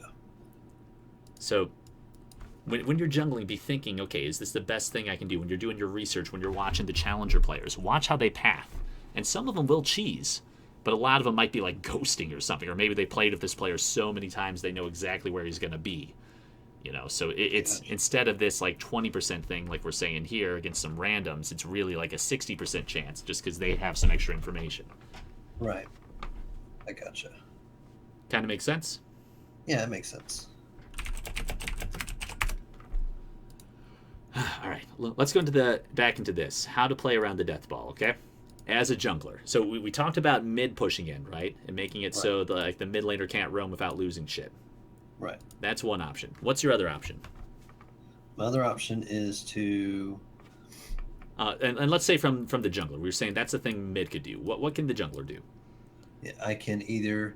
There's a few things I could do. I can put bot lane behind to stop it from going on there. Murder bot lane. Jungler behind. Murder jungle. And evade him. Cool. And I could gank mid, put her behind, and let my mid laner put the pressure. Yeah, these are the three things. So we just kind of talked about the jungler. You're up against that Nautilus jungle, right? How can you put him behind? By farming the camps he can't get to. Yeah, like take his shit. Like if he's level 3 at like 10 minutes, is he going to be able to pull off this bot gank? Nope. Fuck no. You're putting him behind by just out pressuring him, out maneuvering him, right? Counter jungling him. And maybe he's like, well, shit, she started my red when I was on my blue. I better go to red now. Well, go take his blue and dragon while he's doing that. I don't know. Well, every time he shows somewhere on the map, go into his jungle and take his stuff. That's one way you can set him behind. If you're playing something like a Kha'Zix, maybe just because, again, he has his E to jump over walls, he's a little more slippery, he has more damage than Shyvana, he has more burst damage, mind you. Shyvana probably has more damage over time.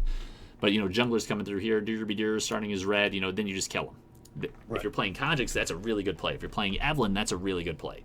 If you're playing Shyvana, he's just going to flash over the wall and you won't be able to do anything. Right. But do you see the difference, though? Yeah, If you're playing Ka, he flashes over the wall. Cool, you just jump after him, and then you have your flash too, right? Right. If you're playing Evelynn, maybe you wait for like a weird angle, and then you can still chase with your W because you're so fast. I don't know, but you have different options. Yeah. But set the jungler behind somehow. If you set him behind, he won't be able to gank bot. That's one option. Set mid behind. You can gank them, right? Set bot behind. If you get any of these three behind, it'll help you out. So here, let me ask you this: if you're playing Shyvana, and we're playing this one game, how would you play this out? Here's the people we were up against again. Let me move it down here so everybody can see. So here, let's go through the options. It's Galio versus Ahri mid, right? Right. Okay, good gank, bad gank, easy gank. You're up against a Nautilus jungle too, right? Or is it? No, it's a Kha'Zix. Yeah, Kha'Zix. I think it's an easy gank just because of Galio's. I think he has that speed up. Well, I don't know. Ari's kind of slippery because she could just ult out. Well, when are you ganking? Especially since. Does she have her ult up? Does she have her ult up? Even if it's early, she does have her Q's movement speed, and on Shyvana, I don't have any CC. She could kite me. It's hard for me to chase. I don't have flash, so I can't flash in and make an aggressive play. Okay, so you're right. Shyvana has no CC to set up ganks. That's why Shyvana normally doesn't gank until she gets her ult. Her ult is CC if you land that, right? Ahri pre-6 has no escapes. Her escape is she lands charm and Qs and hopes that she can run fast enough, or she burns flash. Right. So you're kind of reliant on your laner having CC to set you up. So let me ask again, does your laner have CC to set you up? CC is crowd controlled, right? No. No. Okay, so is ganking mid a good idea or a bad idea? Do you think we're going to get something more often than not there? Nope, bad idea. Probably not. So I would not do it. So here, let's get rid of that circle. All right, Kha'Zix. Can we go screw with this guy? He's probably got more damage than me, especially if he isolates me. He'd probably just kill me. Probably. Yeah, you don't want to be alone against a Kha'Zix. So trying to fight the 1v1, the champion that wants 1v1s, probably not the best idea, right? Yeah. All right, how else can we attack him? as long as I know where he started, I could try and set him behind again by invading. Yeah, for sure. Also, does Ka get low, or is his first clear pretty healthy? No, it's pretty unhealthy, and he's got to use a lot of mana spam and W to heal up. It actually kind of depends what route he does. If he tries to do the chickens or if he tries to do the Krugs, it takes him forever because he's all about that single target damage. Sure, he has his W that hits everything, he has his E that hits everything, but it's pretty wimpy. But usually, Yeah, like isolate. Usually he does buff, gromp, buff, or buff, Right. gromp, buff, so he can isolate, right? Because those guys don't have the little guys anymore. Right. So if you know he's doing that, and you know what buff he's starting, like you can always take his other buff and then you force him to do like a shittier clear, and now he's too low to gank. Right. You know, or you take his other jungle, like we said. Just make sure you're not around when you're isolated, Yeah. right? Yeah. So that's something we could do. Let's leave that guy circled. Okay, what about bot lane? Well, let's look at their bot lane. Ezreal Tarek versus Caitlyn Braum. Who wins that matchup? To me, it looks like Ezreal Tarek would win that. Well, I don't know. Kate's got a lot of poke too. She's got the range. Caitlyn is a huge lane bully, and I know it's bronze, but I'm just saying, if these guys were playing perfectly, that Caitlyn Braum lane is a nightmare to play against. Right. Ezreal, what does he usually build? And again, I'm asking this because you said you wanted to work on your game knowledge too, right? Yeah. Usually he would try to rush a tier and then build it in Mana Muni. Good. Okay, so in lane, in the first, like, let's say 5-10 minutes of the game, what items does he probably have? Usually just a tier, maybe a pickaxe, probably not a whole lot of AD. Okay, Nothing what really items to be does overpowered. Caitlyn probably have? What's she buying first? Usually a BF sword to go into BF Sword, Zeal, something like that. Essence Reaver, yeah. Okay, who has more damage? Caitlyn. Okay, who should be destroying the enemy lane? And Caitlyn. Caitlyn. Okay, what about Braum? Braum or Tarek? Who's the stronger support? I'd say Braum. I think Braum in this situation too. Tarek will be really annoying later when he hits 6 and you're trying to all in or whatever because of his Right. stupid ultimate. And also he'll be kiting you with his stun, but we're not worried about that. We're worried about a lane. So if Right. Braum lands an auto or a Q, Caitlyn can very easily, stack that stun, right? Right. If Ezreal's trying to pew pew, he can always use his shield to protect people. Like this lane is gonna probably be in your bot lane's favor early. Right. Now, so knowing that, where's it probably going to be? Is it going to be pushing up, pushing towards you? It's going to be pushing up and hard to gank. Yeah, it's going to be this way because they're going to be harassing, right? Caitlyn with her range might be here. Ezreal's range might be here, a little bit longer with his Q.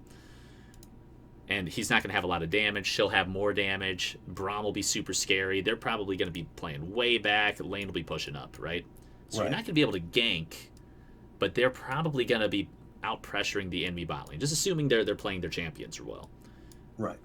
Okay, is this good or bad? Good. I think it's good Well, because good and bad. okay, Because then it also allows Kha'Zix. They're pushed up as well, which Yep. means Kha'Zix. It's an easy gank for Kha'Zix. okay. So what does that mean you need to do as a jungle? Ward up, be around bot side where if a gank does happen, I'm there to counter gank it. Yeah. Okay. So you could ward up. We're in bronze. Your teammates are going to look at wards, right? So the ward will be for you. What I like doing is I like controlling scuttle. Right. Because it's a visible ward, and then if Kha'Zix like goes down here, he might be like, oh fuck, second guess it, or he might take a weirder route, or he might like think he's been seen and not even gank bot at all. So that's really important. Another thing you can do, like let's say he started blue. You know he started blue because you saw him gank top. He had blue, gromp, red. How do you know where he started if you see him with double buff? Normally, the most surefire way I know where he started is I look for bot lane to see if the bot lane appears at the same time my bot lane does. Oh yeah, 'Cause that's that pretty means they good. unleashed him. Nice, good. I'm glad you're looking for those signals. What happens if they faked it? Like I do that all the time in my games. Then I don't know. Then I have to go off of the first play he makes. Okay, so let's say you see him. What information Alright. do you have when he shows? I have whatever buff he started first, and if he double How do you know? Then, but if I have vision of wherever he appears by paying attention to the map and I see him and he's got blue buff, then I know he started blue. It's easier than that. Let's say he has double buff. He has both. Which buff did he start? Before, I think it would have been harder to know. Normally, I usually Okay, assume let he me just tell started you, buff. it's really easy. You Okay. click them, and then you look and see which one has more time gone. Has the most duration. I got you. The one with the most duration is the one that's that he did the most He took recently, last. right? Right. So very simple way to see it. Okay, what else? Like, if you wanted to see, he's level 3, right? And he Right. has double buff. So what 2 camps do you know he did? He did. Well, I know he did his double buffs. Yep. He probably did one little camp. Probably Like one a little Gromp camp, Wolves. maybe 2. If you wanted to know which one, how would you know? Mm, And this is just like very simple jungle trick that people don't even do until Diamond. But I'm just gonna tell you so you can figure it out. okay.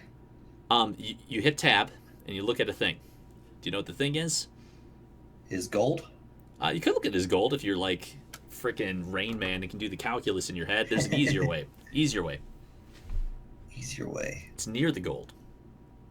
His smite. No, wait. You can't see his summer spells. Oh, the CS. Yeah, CS. Aoki, thank you for the host. Shit, 20 viewers. Welcome to the stream, guys. We're just coaching our friend here. Going over how to do something. Yeah, his CS. So he has double buff. He's ganking top. He's ganking mid. Like, how do you know where he went? Well, let's say he has 7 CS. Or let's say he has 8 CS. How about that?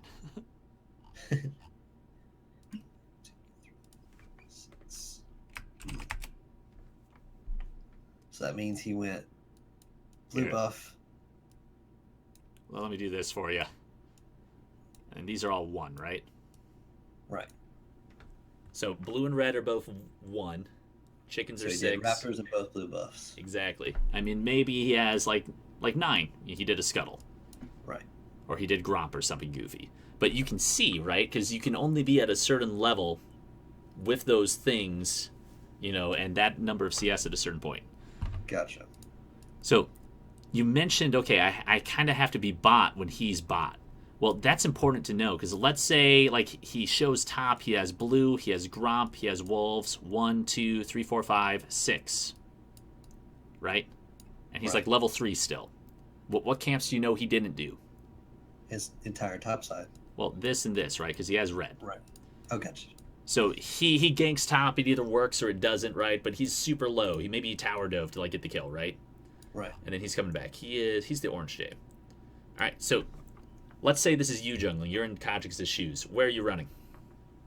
Straight for Krogs. Probably, right? Or Raptors. Or Raptors. Well, what do you want to do? What's your plan?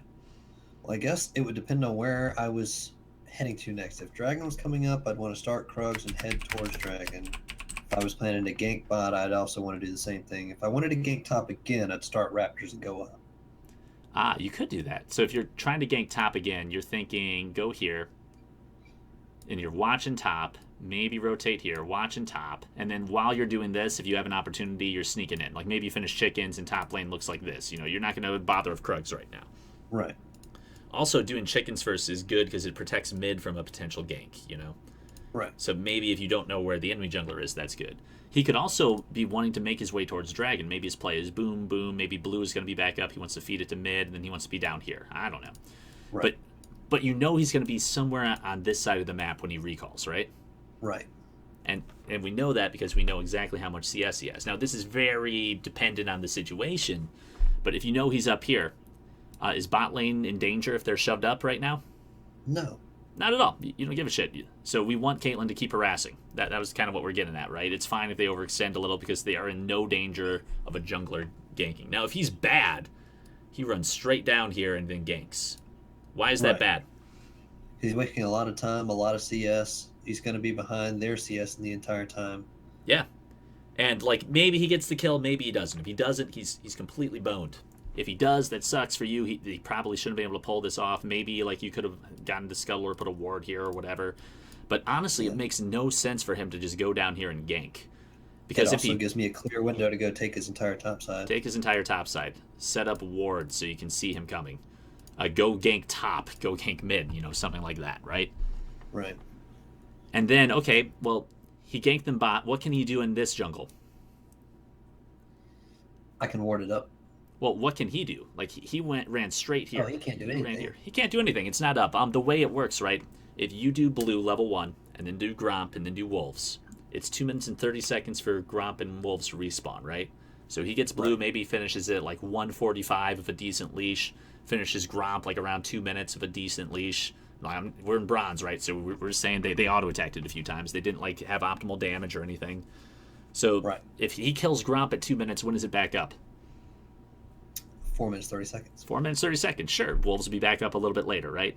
So if he runs here, he finishes red, I don't know, around 3 minutes, ganks, comes back here, maybe it's 3:30, runs down here, ganks, gets a kill, doesn't. He has to wait like 40, 30 seconds for these to come back up. Right. Smart, dumb? Dumb. He's probably going to do stupid stuff in that amount of time. Like, he's either just going to wait, which is a very inefficient. He has to wait, or maybe he goes again. and ganks mid. Maybe he does scuttle if it's still up. I don't know. But it's inefficient, right? And these camps are sitting up here in the meantime, which sucks. So probably what's going to happen is he's going to go down here. He's going to probably well, there's nothing else to do. Oh, a scuttle crab, shiny thing. Oh, a mid laner, shiny thing. Oh, I'm going to go up here. And if you've taken this, fantastic. If not, he's going to be doing this. Well, when he's doing this, these guys are going to come back up. And that's when you go down here and take his shit. Maybe do dragon, maybe gank bot, something like that. Because you know exactly where he is, right? Gotcha. So this is really hard to do unless you're counting that CS, unless you're kind of in his head and figuring out where he's going to go. But the easiest way to do that is put yourself in his shoes. What would I do in the same situation? Right. And it's like you said, right? He's probably going to go up here, farm this or this, look to gank top or mid. And then if nothing's there, cool, he'll rotate down here. Later, these will be back up, and then maybe he'll be able to set up for that big gank bot like we were talking about. Right. Makes sense? Gotcha. Makes sense. Cool. Okay, so going back to your thing, if we wanted to prevent that bullshit gold ARAM where they go bot at 10 to 15 minutes, dive everybody, and if your team loses, fuck, you're going to have that ARAM mid for the next 20 minutes, and you're going to slowly lose the game. If you win, great, you're going to go do the ARAM mid, and maybe you're going to win the game. If we wanted to prevent that from happening to your team, part of it is tracking the jungler. And in this situation, you can do that, and you can set him behind, because an underleveled Kha'Zix will be way less effective in a tower diving situation bot, right? Right. So this kind of thing, tracking him, figuring out where he is, and stealing his resources, very effective. Even with Shyvana, who can't necessarily duel him until later, you can get away with this. Do you see it? Does it kind of make sense? Yeah, it makes tons of sense. All right, I'm throwing a lot at you. So our options were, can we gank mid? Not really, because Ahri's going to be kind of hard to gank without CC. Galio has a little, but if she's playing smart, she's not going to be passed here. When she gets her ult, it'll be a nightmare to gank her as Shyvana, so probably a lost cause here. Bot lane, we're looking at the lanes. Ezreal, Taric shouldn't have any pressure early, because again, Ezreal's going to be building mana mostly early. Caitlyn's range is going to be really scary. Braum is going to be really scary. They have a much scarier lane. They're probably going to be pushed up. So your thought is, okay, I need to protect him. Can I 1v1 Kha'Zix? Can I go and deal with him so he can't gank? Well, probably not. Just because he wants you to be isolated. If you're going into his jungle, there's a bunch of bushes and shit he can hide into, proc his unseen threat passive. Ahri can probably roam and murder you. The support can roam and murder you. So we're saying play keep away, just take all of his resources, track his movements, and then kind of keep him, if he's up here, you're safe down here. Maybe you can go in and take his shit. Something like that. But just try to set him behind that way. So that was kind of our options as a jungler. Makes sense? You happy with that? Yeah, I'm happy with that. All right, cool. Ready to move on? Yes. All right, all your lanes are bad. How to win? And we said it was 0-5 lanes everywhere, and no jungle ganks. They're just getting outclassed by their enemy laners, right? Right. All right. What I would do in that situation is pick one lane, and that's the lane that you are going to make win. Okay. So first and foremost, do you want to use the same game? Yeah, that's fine. Okay, well, first of all, one of you guys is a duo, right? Your mid laner, the Galio player. Right.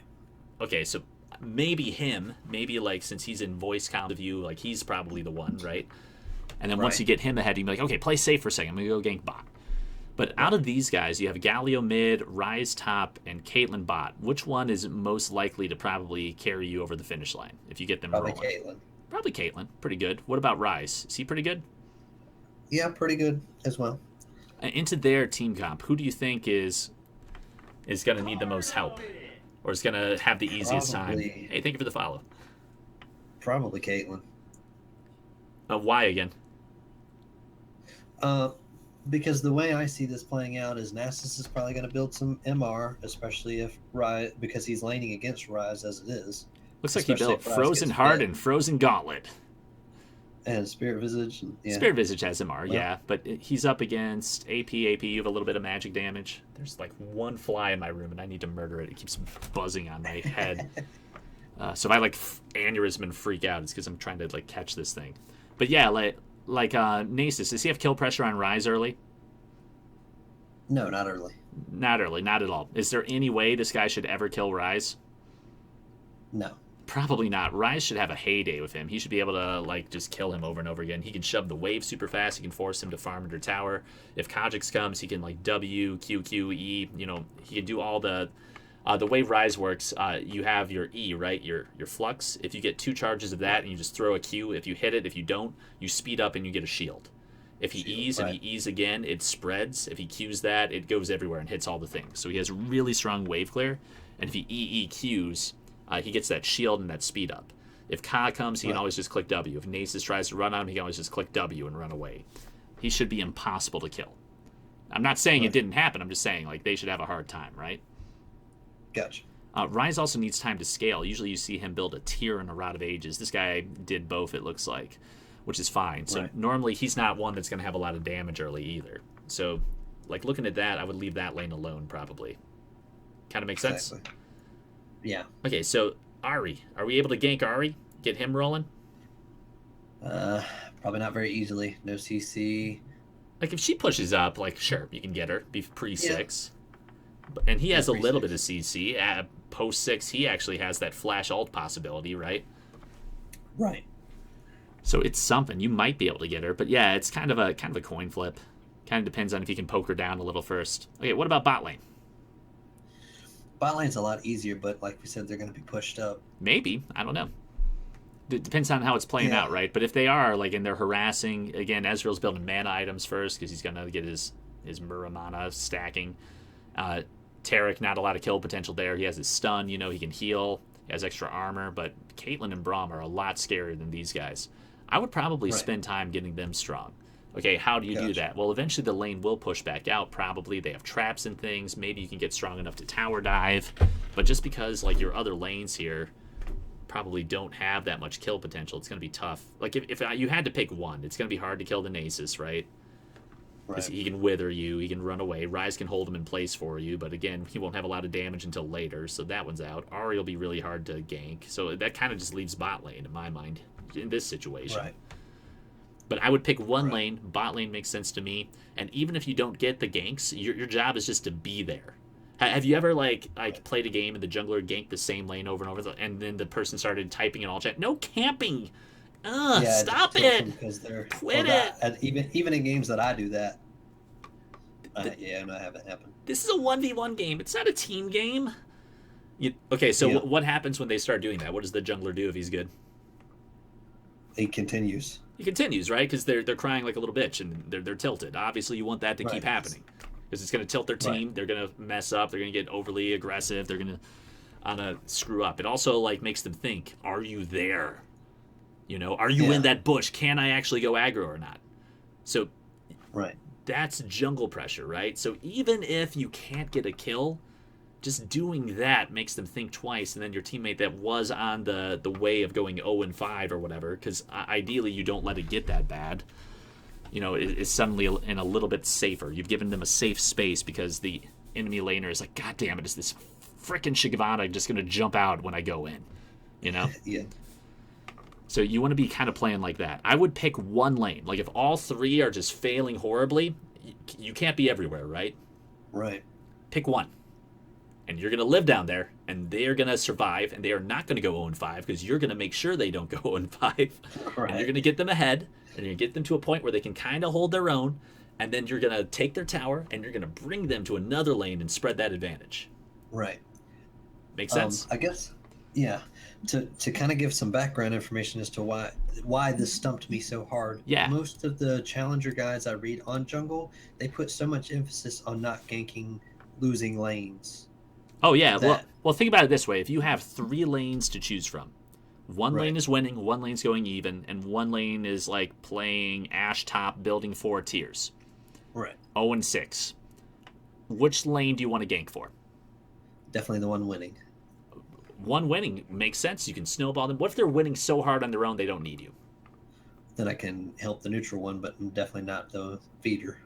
Uh, okay, well, I like your decision making. Either neutral, not the feeder. Neutral or winning. There's a couple ways to think about it. Because it's solo queue, and because people are bad, because people have like low mental fortitude, you probably want to gank the one that's getting shit on. This is a concept called locking in. You find the weakest link on the enemy team, and then you just pound it mercilessly. Gotcha. So, like I have a problem where I'm like, I want all my lanes to win. Yeah. I want to make sure we win as a team. No, that's actually really bad. Right. If you have like an AD carry who is a god and a support who knows what they're doing, which is rare, and they are shitting on the enemy bot lane, continue that. Do everything in your power to make that happen. You know, like make the enemy AD carry whine and complain, talk about how AD carry is such a weak role right now, because it's obviously not them playing badly, you know. It's obviously the game's fault, you know. Oh, Shyvana's overpowered, of course. No, not his fault, right? You want that whining, bitching, moaning to happen, and as soon as it starts happening in all chat, that's when you know you've done your job correctly. Right. So if you had to choose, they say avoid the losing lane, because let's say you ganked it for Ashe, and you got her 3 kills. Oh boy, she finished her 6th tier. You win now, right? You win. You did it. No. No. A bad player is not going to be able to use the gold. Okay, what about the lane that was already shitting on their opponent? Let's say you gank for them and you get them 2 more kills. Yeah, now they're doing even better, snowballing harder. Now they have free can farm. transition it to another lane. They just took another tower. Oh, they're free to like go get dragon with you. Shyvana likes dragons, right? Seems kind of weird, but she does like them. Something like that. Demon Monkey's asking, would Nasus not also be a nice place to gank? In my experience, shutting him down is really good, and you have that Rise root potential and raw damage to kill him. He also has no flash, just a thought. I don't know. What do you think? He's got Ghost. My thought was if you're running after him, Rise roots him for a second, remember? Just a second. If it's empowered, it's 2 seconds. He just ghosts away and W's you, and you don't get anything, and you're sad. Also, he's going to be hella tanky.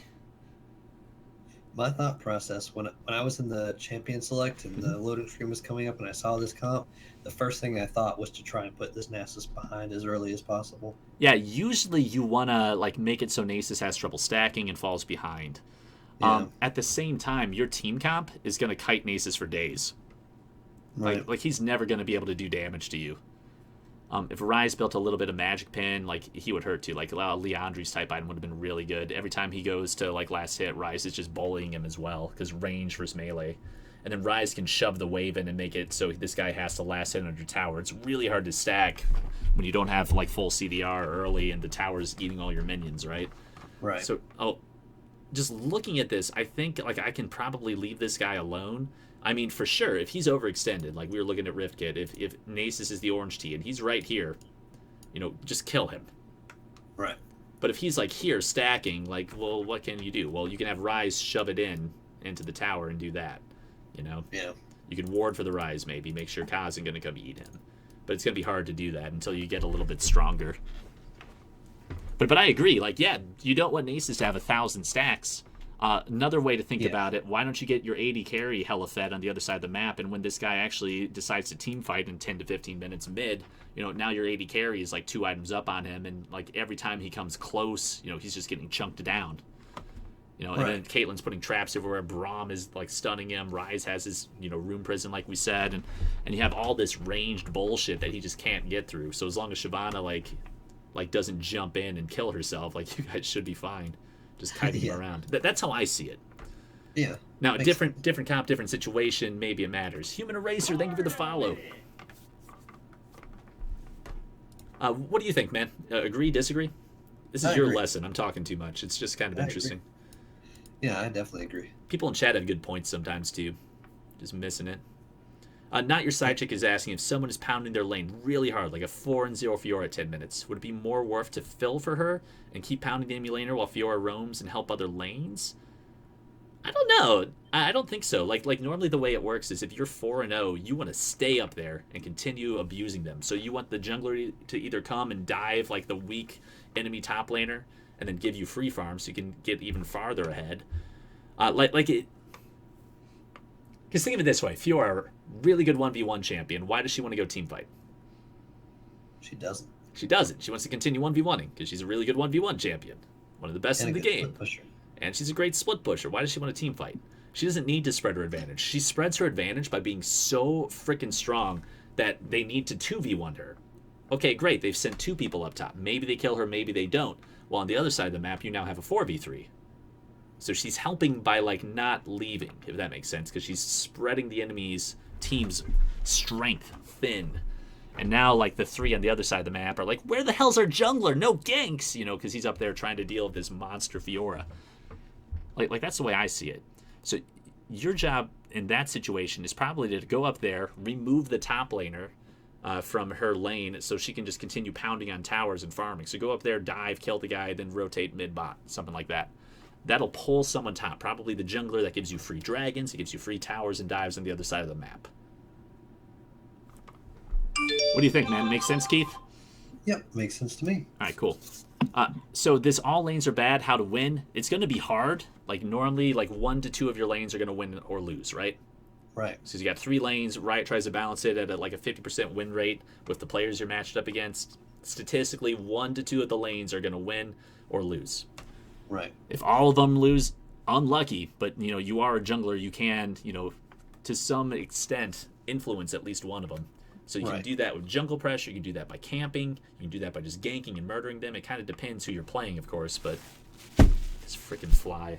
Oh, my God. I don't know. It's like winter. It's like 1 degree outside. And somehow, like, one fly just, like, spawned in my house. This is bullshit. All right. But, sorry, going back to this without the shiny flying distraction things. Does that kind of make sense? It's going to suck. But just pick a lane. Ideally the one where the laner is the weakest on the enemy team, or the one that you want to shut down the most, or the one that'll be the easiest for you to shut down as your champion, and just like lock in. Because if you don't pick one, they're all going to fail, right? Yep. Yep, makes sense to me. All right, cool. All right, ready to move on? Yep. All right, mid to late game, how to transition early lead. We've kind of been talking about this, right? So you're saying early game, you feel like you kicked ass, and then it comes mid to late game, and you don't know what to do?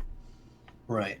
Okay, so let's say that bullshit 10-15 minute gank bot happens where it's 4 to 5 man dive in the enemy bot lane. You guys win. What do you want to do? Shove that tower. Take bot lane. Okay, take bot lane. Take the tower. I agree. So you take this. Okay, what's next? Then transition that lead into another lane. Yeah, another lane. Which one?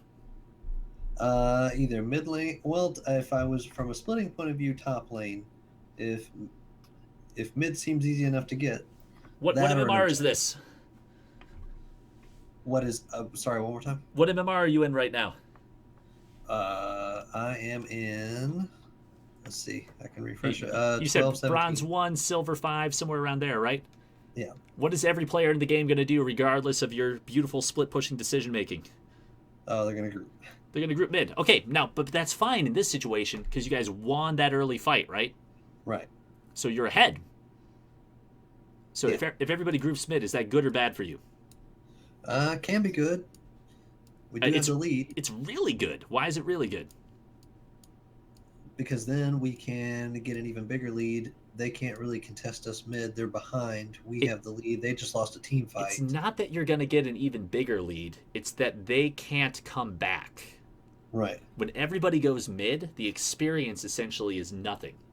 Right. So you guys got that like 2,000-3,000 gold lead by taking this tower, getting 2 kills, 2 assists, shoving 2 to 3 minion waves, and that's probably first tower blood too. So that's like a swing of 2,000 gold for your team. It's a lot. Right. You guys probably have extra levels too. Maybe you have a dragon off of that too. Depending on what dragon is, could be really good, could be shit. But if you guys all come mid, that experience is being split 5 ways now instead of 1 way on your mid laner, right? Right. So now these guys are kind of locked into where they are right now, which is having just lost a team fight. Right. So this is the problem. If everybody goes and does that gold ARAM mid, you guys are always going to be ahead. They're always going to be a tower behind. And you guys should win this fight. Unless you just completely screw up and tower dive and suicide, right? But which is usually... Which happens, but I mean, again, like your teammates are going to do that regardless of if you are here or not, right? Right. If you're here, remember we talked about those poker plays, right? You want to play the hand that has the higher probability of winning. You Right. being here versus splitting just because you won that early fight bot lane, it's like 67% you're going to win the game just by making this decision. Right. Sure, 30 to 40% you're not, But solo queue is a marathon, not a sprint, right? You're trying to win more than you lose over a long number of games, a large number of games. Right. So doing this when you're ahead, cool. Now you're forcing them to team fight when they're behind and you're ahead. That's good, right? Right. Cool. Do that. Take towers. One of my favorite questions to ask people is, how do you win the game? Here, break it down for me. Tell me how you win the game. By either destroying the enemy nexus or getting them to surrender. Right? And you get them to surrender by just absolutely shitting on them. And all the steps to destroy the enemy nexus are along that path. So what do you have to do right before you destroy the enemy nexus? You have to take at least one inhibitor. Nope. I mean, like, right before. Like, literally, what do you have to do before the game lets you right-click the nexus? Oh, you have to kill the nexus towers. Yeah, kill the nexus towers. Okay, what do you have to do before that? Take an inhibitor. An inhibitor. Okay, Platinum player last season thought you had to take all 3. You only have to take 1. Okay, what do you have to do to take an inhibitor? Take the outer 3 towers. Nope. Well, take the tower, the next closest tower. Oh, I see. The outer 3. Yeah. 1, Yeah, 2, yeah. 3. Outer, inner, and hib tower. That makes sense. Yeah. Okay. Outer 3, I'm hearing that. I'm hearing 1, 2, 3. Then I can take... No. But you're saying 1, 2, 3. The 3 in a row. Yeah. Exactly. So when you're asking, okay, what do I do next? You've taken this tower. You want to take this nexus eventually. You have to find a way to, like, get all of these frickin' towers in a row and get away there. Now, you could just go straight up here. Right. Usually what people end up doing is they get all the outer towers. And that leaves this, right? They set up their ward line on whatever side of the map they're going to be playing on, and then they try to focus down another tower, and then another one, and then another one, and then they get them stuck in their base. And then you get that inhibitor. And then if you get this inhibitor on one of the side, you then focus top because you have super minions pushing here. You're trying to spread the pressure, right? Right. And then eventually there's so much pressure that they can't do anything, you win the game. Or they're stuck in their base and you do Baron, and then you walk in and easy win. Something like that. So if you're like, okay, well, how do I transition an early win into the mid game? Well, here, you got this bot tower. Objectives are good, right? What should you do next? I should look to either split or get that team fight going to, or get us grouped up in order to take down those. You guys are ahead. Don't split. Get the team fight rolling. Not like maybe they have a super scary wombo combo or something. But I mean, like the game here, they don't really. Right.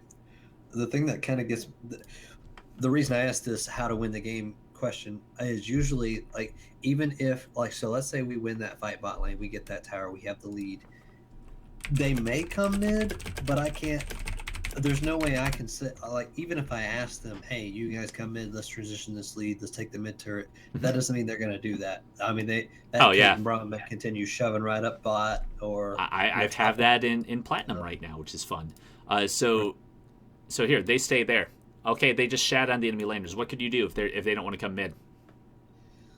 I can I can be there to be, in case a counter gank happens, or a gank happens, I can be there to counter gank. I would be hanging out here. I would be getting a ward here. I'd be getting, like, wards here. Maybe a ward here, like a control ward or something. And I would be farming this jungle. Okay, why?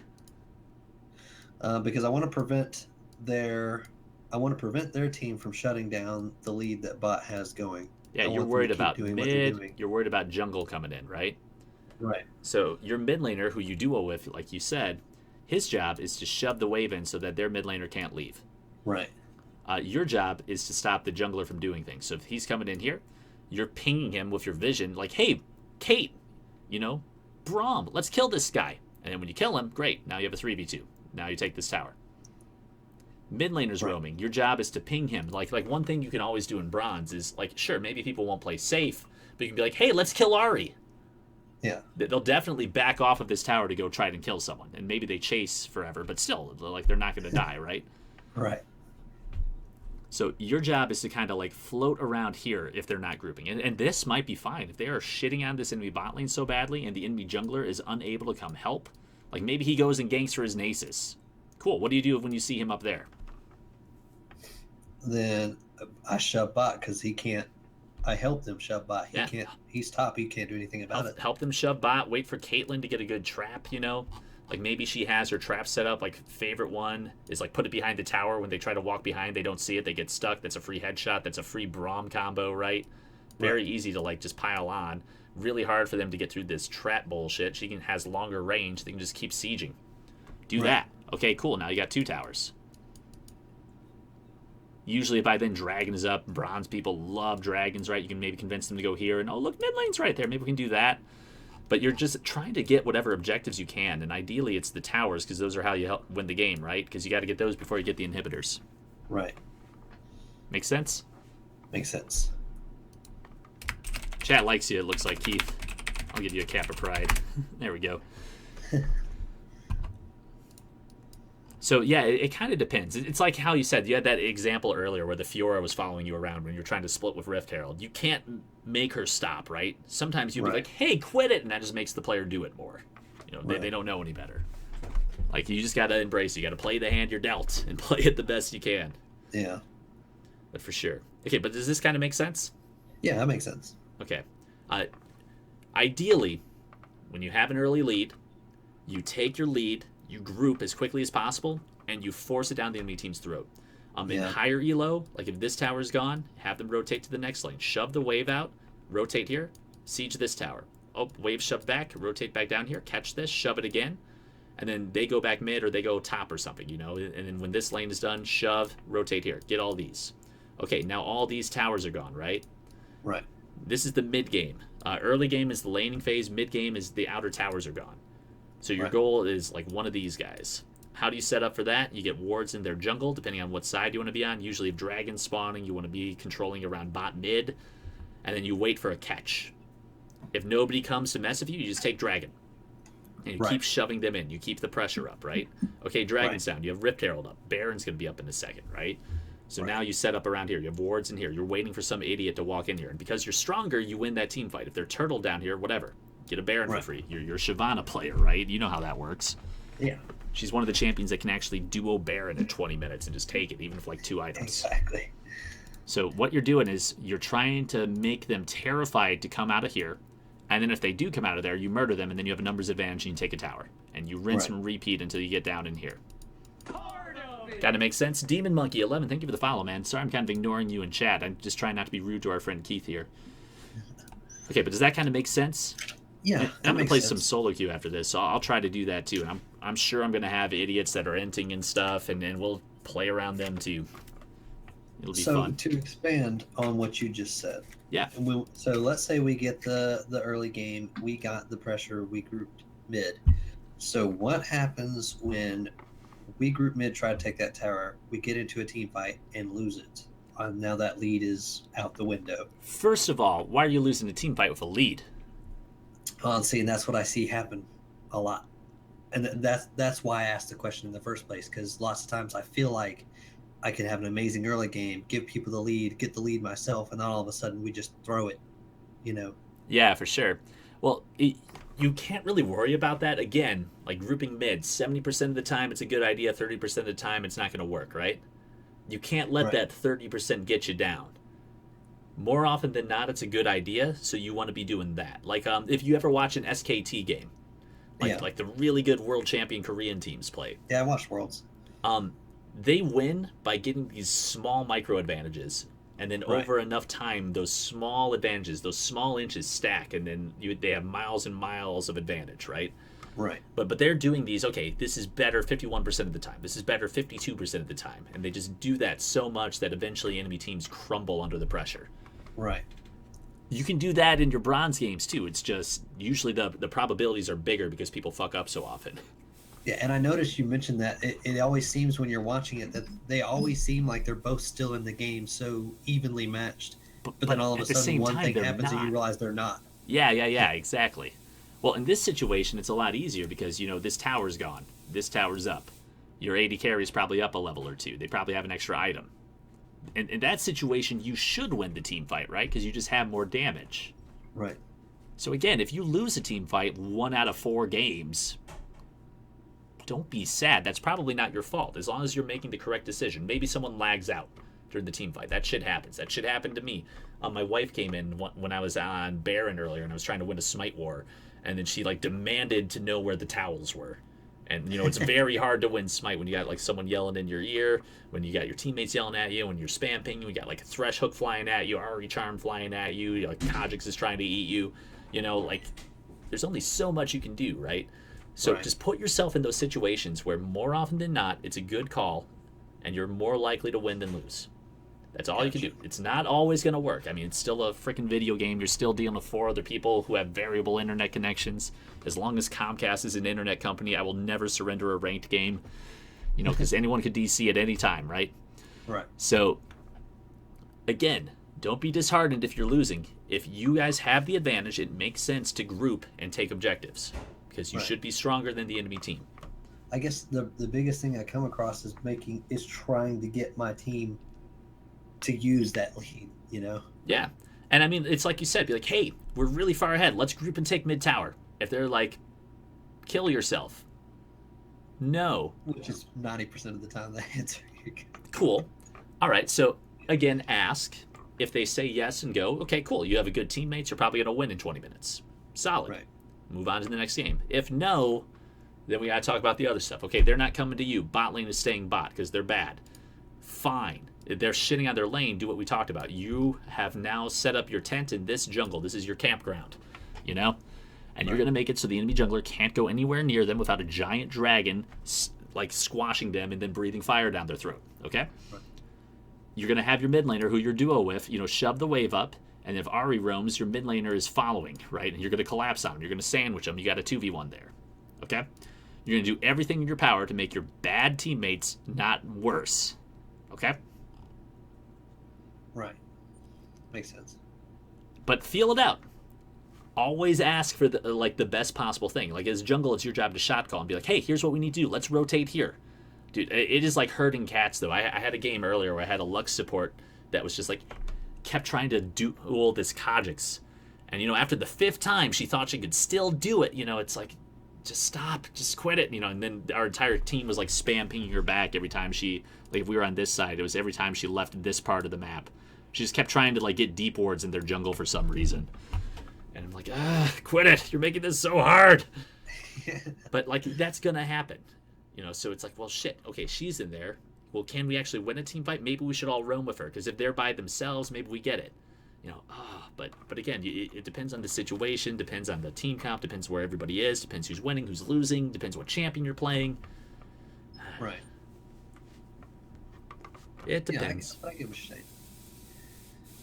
But again, if you're making these if you guys are stronger than the enemy team, it makes sense to group and try to fight over an objective. Right. Because you're stronger. Right? That's not really hard logic to leap from, right? Yeah.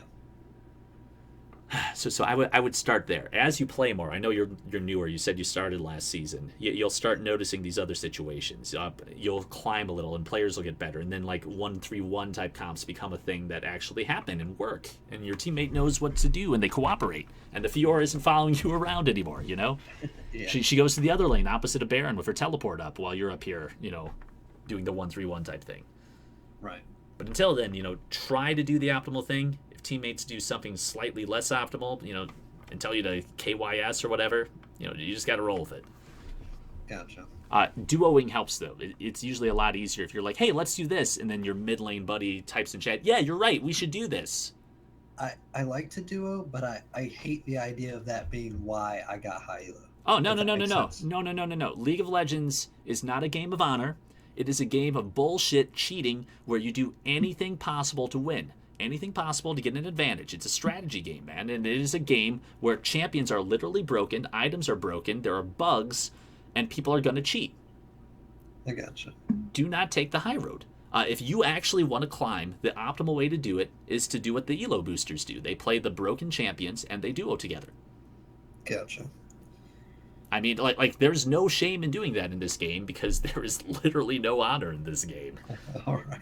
All right, so don't feel like you have to do that. It's not like basketball where everybody has, you know, the same skill set. They can all shoot, they can all dribble, right? Granted, right. You know, you have Shaquille O'Neal's and Yao Ming's versus, you know, the little guys, right?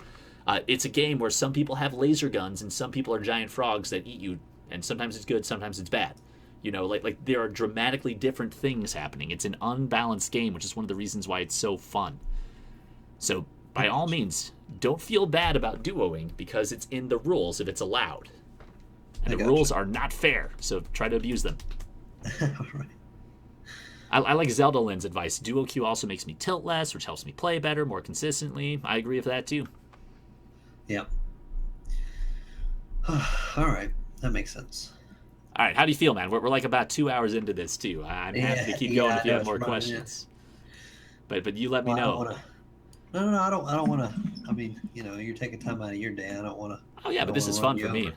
All right, we have one more too. When are power spikes? Do you know how an easy way to tell that? I don't. Here's my favorite way to tell. Like this is what I tell new players, right? Have you ever looked at champion.gg? Almost constantly, every single match. All right, who are we up against this game? Give me someone you're not sure of. You don't know when their power spike is. You said 80 carries? Let's see. Jin. Jin. Let's look at Jin. Highest win rate 80 carry right now, it looks like, or one of them. Oh, Right. it's early. So here's his build, right? Right. And yeah, win rate percent by patch. There's that. Win rate percent by game length. Right. This is interesting, right? Okay, so it says here that he has the strongest win rate 0 to 25 minutes, 25 to 30, it's pretty big. Then around 35 to 40, it starts falling off. Why does that make sense? Nothing that comes to mind immediately. No escape, no peel, probably. By the time, like it's late game and he's level 18, his ult is just tickling the tank line. Everybody's grouped up, so it's hard for him to pick people off of his sniper rifles. It also makes sense to me because normally people that scale into late game are usually like either crit or attack speed that can keep scaling off of it. You keep building it, but he's not attack ability-based. speed. He's an AD caster, so yeah, he has Right. crit damage. Yeah, he has a lot of that too. The freaking fly is trying to jump on the camera. I got one fly jumping around if you just joined the stream, and I'm gonna go like hunt it when I'm done with this coaching session because it's bugging me. But yeah, like because of that, he's not going to be as strong as like a Vayne here. Like let's look at Vayne. She probably has a completely different power spike, I'd assume. And there's that goofy Vayne build where it, 2 items and you're like one-shotting squishies. Yeah. Win rate by game length, 40 plus. She's at that 54% rate. It seems like 35, 40 minutes, right? Yeah. And she's building that attack speed, a little bit of lifesteal kind of. And then there's the crit, but she actually gets auto attacks in. Right. So different than Jin, who has that set auto attack rate. So again, I would look at this and see when people get stronger. You can look at the items they have, like I always hit tab before I try to jump in and 1v1 someone. I look to see, hey, do I have more items than them? Right. Oh, it's a champion that does AD damage. Do I have armor? Right. If not, maybe it's a bad call. Gotcha. And a lot of that will come with experience too. Don't be afraid to try. Like that's one thing that matters. Like right now, you're bronze, silver, somewhere in there. Like you don't really have challenger coaches scouting you out right now. Now is the time to experiment and figure out what works and what doesn't. That's what my friend keeps telling me too. That it's the experiences that I don't have I haven't played enough to know. Yeah. Like it was my birthday this weekend. I wanted to learn Rengar, so I got a bottle of whiskey and we played Rengar. Let me tell you. And I was tower diving. I was trying to get all my mechanics down and stuff. And it paid off. I figured out what I could and couldn't do. I was playing a lot last night. We played some flex queue. And I think I was undefeated on Rengar. But my games went from super shitty first one where I was messing up all my micro. Although I had a bad game here. But it went from 4-4-4, 5-3-6, 9-2-4. And this game we won in 20 minutes. They just surrendered, But push your limits. A lot of this scaling is me learning this champion for the first time because they did just change him this season. That's another fun thing about Riot. They change the game constantly, so you have to do this to figure out what your boundaries are. And the faster you can do that and adapt, the better, right? Right. So doing this, learning that helps me out a lot. I know I'm not going to be able to probably kill a champion like Lucian or Ezreal because they have those dashes, right? I have to wait for them to blow that dash before I jump on them with my Rengar ult, before I knife kitty their face. So but I don't know. Sometime old Rengar, I used to be able to jump on them when their dash was up, and I could just one shot them. Do the old Ryan Choi one shot Rengar combo. He used to be the best Rengar player in the world. Was a University of Michigan guy. Oh. But now new Rengar, you can't really do that as easily. Right. So again, you got to learn your limits. I got you. So don't be afraid to do that. Try it out. And then when you learn that limit, be like, okay, well that didn't work. Never trying that again. I got you. Make sense? Makes sense. Cool. Power spikes, I would look at this if you're just not sure off the top of your head. Oh, look, around 40 minutes, Vayne gets really strong. Maybe I shouldn't try to 1v1 her. Right. Yeah. Oh, Jin's a lot easier to kill later because, his bullets just tickle once you get some armor. Right. A lot easier. Makes sense? Makes sense. All right. And other power spikes are like, hey, like think about it. Like on your junglers, you play Vi. When does Vi get really strong? Her level 3, when she gets her ult, when she finishes Yeah, Triforce, like ultimates. Like you play a Mumu. When does a Mumu get really strong? when he gets his ult. Evelyn. When does Evelyn get really strong? She's pretty strong from the early. I'd say when she has all 3 of her abilities. Pretty strong early. When she gets her ultimate, she's terrifying. But like Right. like there's all these different things that as you play more, you'll just learn, right? So part of it's like, okay, what level are they? Right. Okay, another part of it is what items do they have? Okay, do they have Gotcha. summoner spells up? Are they alone? You know, there's some champions like Lucian, right? He's not too scary by himself, but put a Braum next to him and he's stunning you every few seconds, right? Right. So you got to think about all those goofy interactions too, and that'll come with time. One thing I recommend, like one drill you can do, just because you're newer and don't know what all the champions do, don't play ranked until you've played every champion you don't know in a co-op versus AI game, just the free-to-play champions.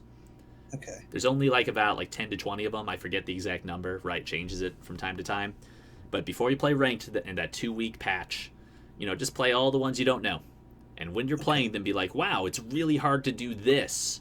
Man, it's really hard to hit that enemy robot with my ability because it's a skill shot, or it has a long cooldown, or it puts me in an awkward situation or something. That's what Yes. you want to do to the enemy team playing that champion. Make them have that awkward bullshit thing happen. Right. So, like, you're playing them for a couple reasons. Oh, wow, it's really easy to do this. Wow, I can do this, and I can just murder everybody. You know, don't Right. let them do that. Oh, he has this item. He's terrifying. Maybe I need some magic resist. Something like that, right? Right. So you're playing them to learn their kit, learn their cooldowns, get that mental, like, circle of their range around the champion, and then also figure out how to beat them. Recommend doing that Gotcha. to everybody. I got to do that for the new LeBlanc. I have no idea how to play that champion. I'm glad she's banned every game. Make sense? Yeah, it makes sense. All right, cool. What else? We're 2 hours deep right now. If you have more questions, I will stay here until you no longer have questions. Otherwise, I'm going to jump into solo queue. Either's fine with me, my friend. Don't think off the top of my. Oh, okay. One other little specific situation. This is probably an easier question to answer. Yeah, sure. So, like I said, I do like to do my research, and a lot of the higher elo jungler guys that I've read, one, like I know this one challenger player, he suggested that you play champions that are more early game oriented. Yep. And he said that because of this, because you know the way the early game goes pretty much dictates how the late game is going to go. So if you can control the early game, it's going to be a lot easier for you to play out the late game if you can get the lead. So, yes and no.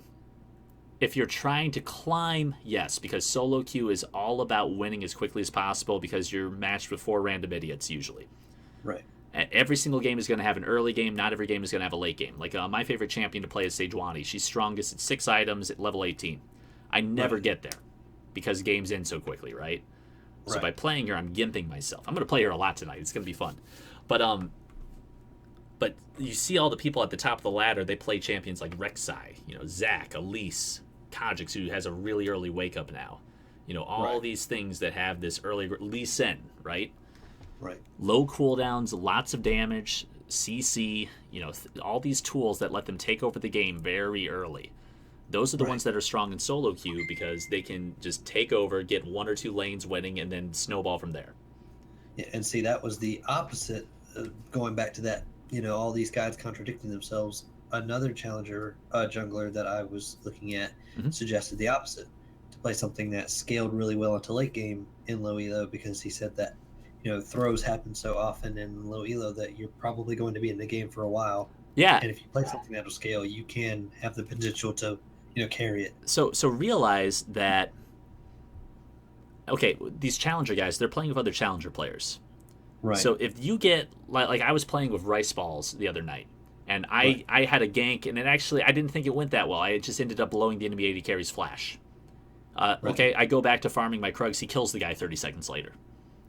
Challenger players and high diamond players, the high elo guys, they're a lot better at taking advantage of those like little tiny small advantages you give with your ganks and stuff. Bronze Right. players have no idea what the fuck they're doing. So yeah. you can actually play like these late game scaling monsters in bronze because like you said, if there's that aram going on for like 50 minutes mid, you're going to have 50 minutes to farm up and get to that late game power spike. Right. when you like level up a little, players get better at ending games, get better at transitioning from that early to mid to late stuff, get better at making the enemy team rage quit. So it really depends on where you are. I agree if the latter guy, because you're in bronze and silver, if you play these like early pressure junglers like Lee Sin and you get your lanes ahead, they might just completely screw up because they could be playing their champion for the first time. Right. It's a lot different than if you get like a challenger player on his main with 2,000 games ahead. You know what I mean? Yeah. So, Okay. So I would say it depends. Honestly, until you hit about gold or plat, just play whoever you want. It shouldn't matter, because there are so many things people are doing wrong that if you do just a handful of them right, you'll climb. And Gotcha. if you play shittier junglers, like I recommend anybody trying to get better at jungling to like play Sejuani, because she is so bad right now. I used to play her a good bit too. Like yeah, she used to be pretty good last season. Now like it's really hard to win with her, in my opinion, and it's because her wake up takes so long to get rolling. Right. And like if you're up against a Lee Sin or a Kha'Zix or like a Rengar who's like every minute killing one of your teammates, you got to wait 3 minutes for your ult, and then maybe you hit it, maybe you don't. It's a lot different. It's harder to play. So you have to play a lot better. You have to do all those little things we talked about right. It's like jungling with leg weights on, in my opinion. Right. Which I like a challenge, so I think it's fun. But again, depends if you're trying to get better or not. I got you. Yeah, and Charula, I still don't know how to say your name, man. I'm just going to assume I did that correctly. Both work if you can get a lead on an early game champ. Say Pantheon, people continue to fight you, and you can snowball hard. Yep, you could do that. Like a full damage Lee Sin in bronze is going to be deleting people, right? A little bit higher up, eventually they're going to CC you, and you're just going to pop. I got you. All All right. right. Yeah. What I'd recommend, man, try all this stuff out that we talked about. Record a game or two, and like if you want to do another lesson in like a week or two, like hit me up. I think I have some openings like at the end of this month.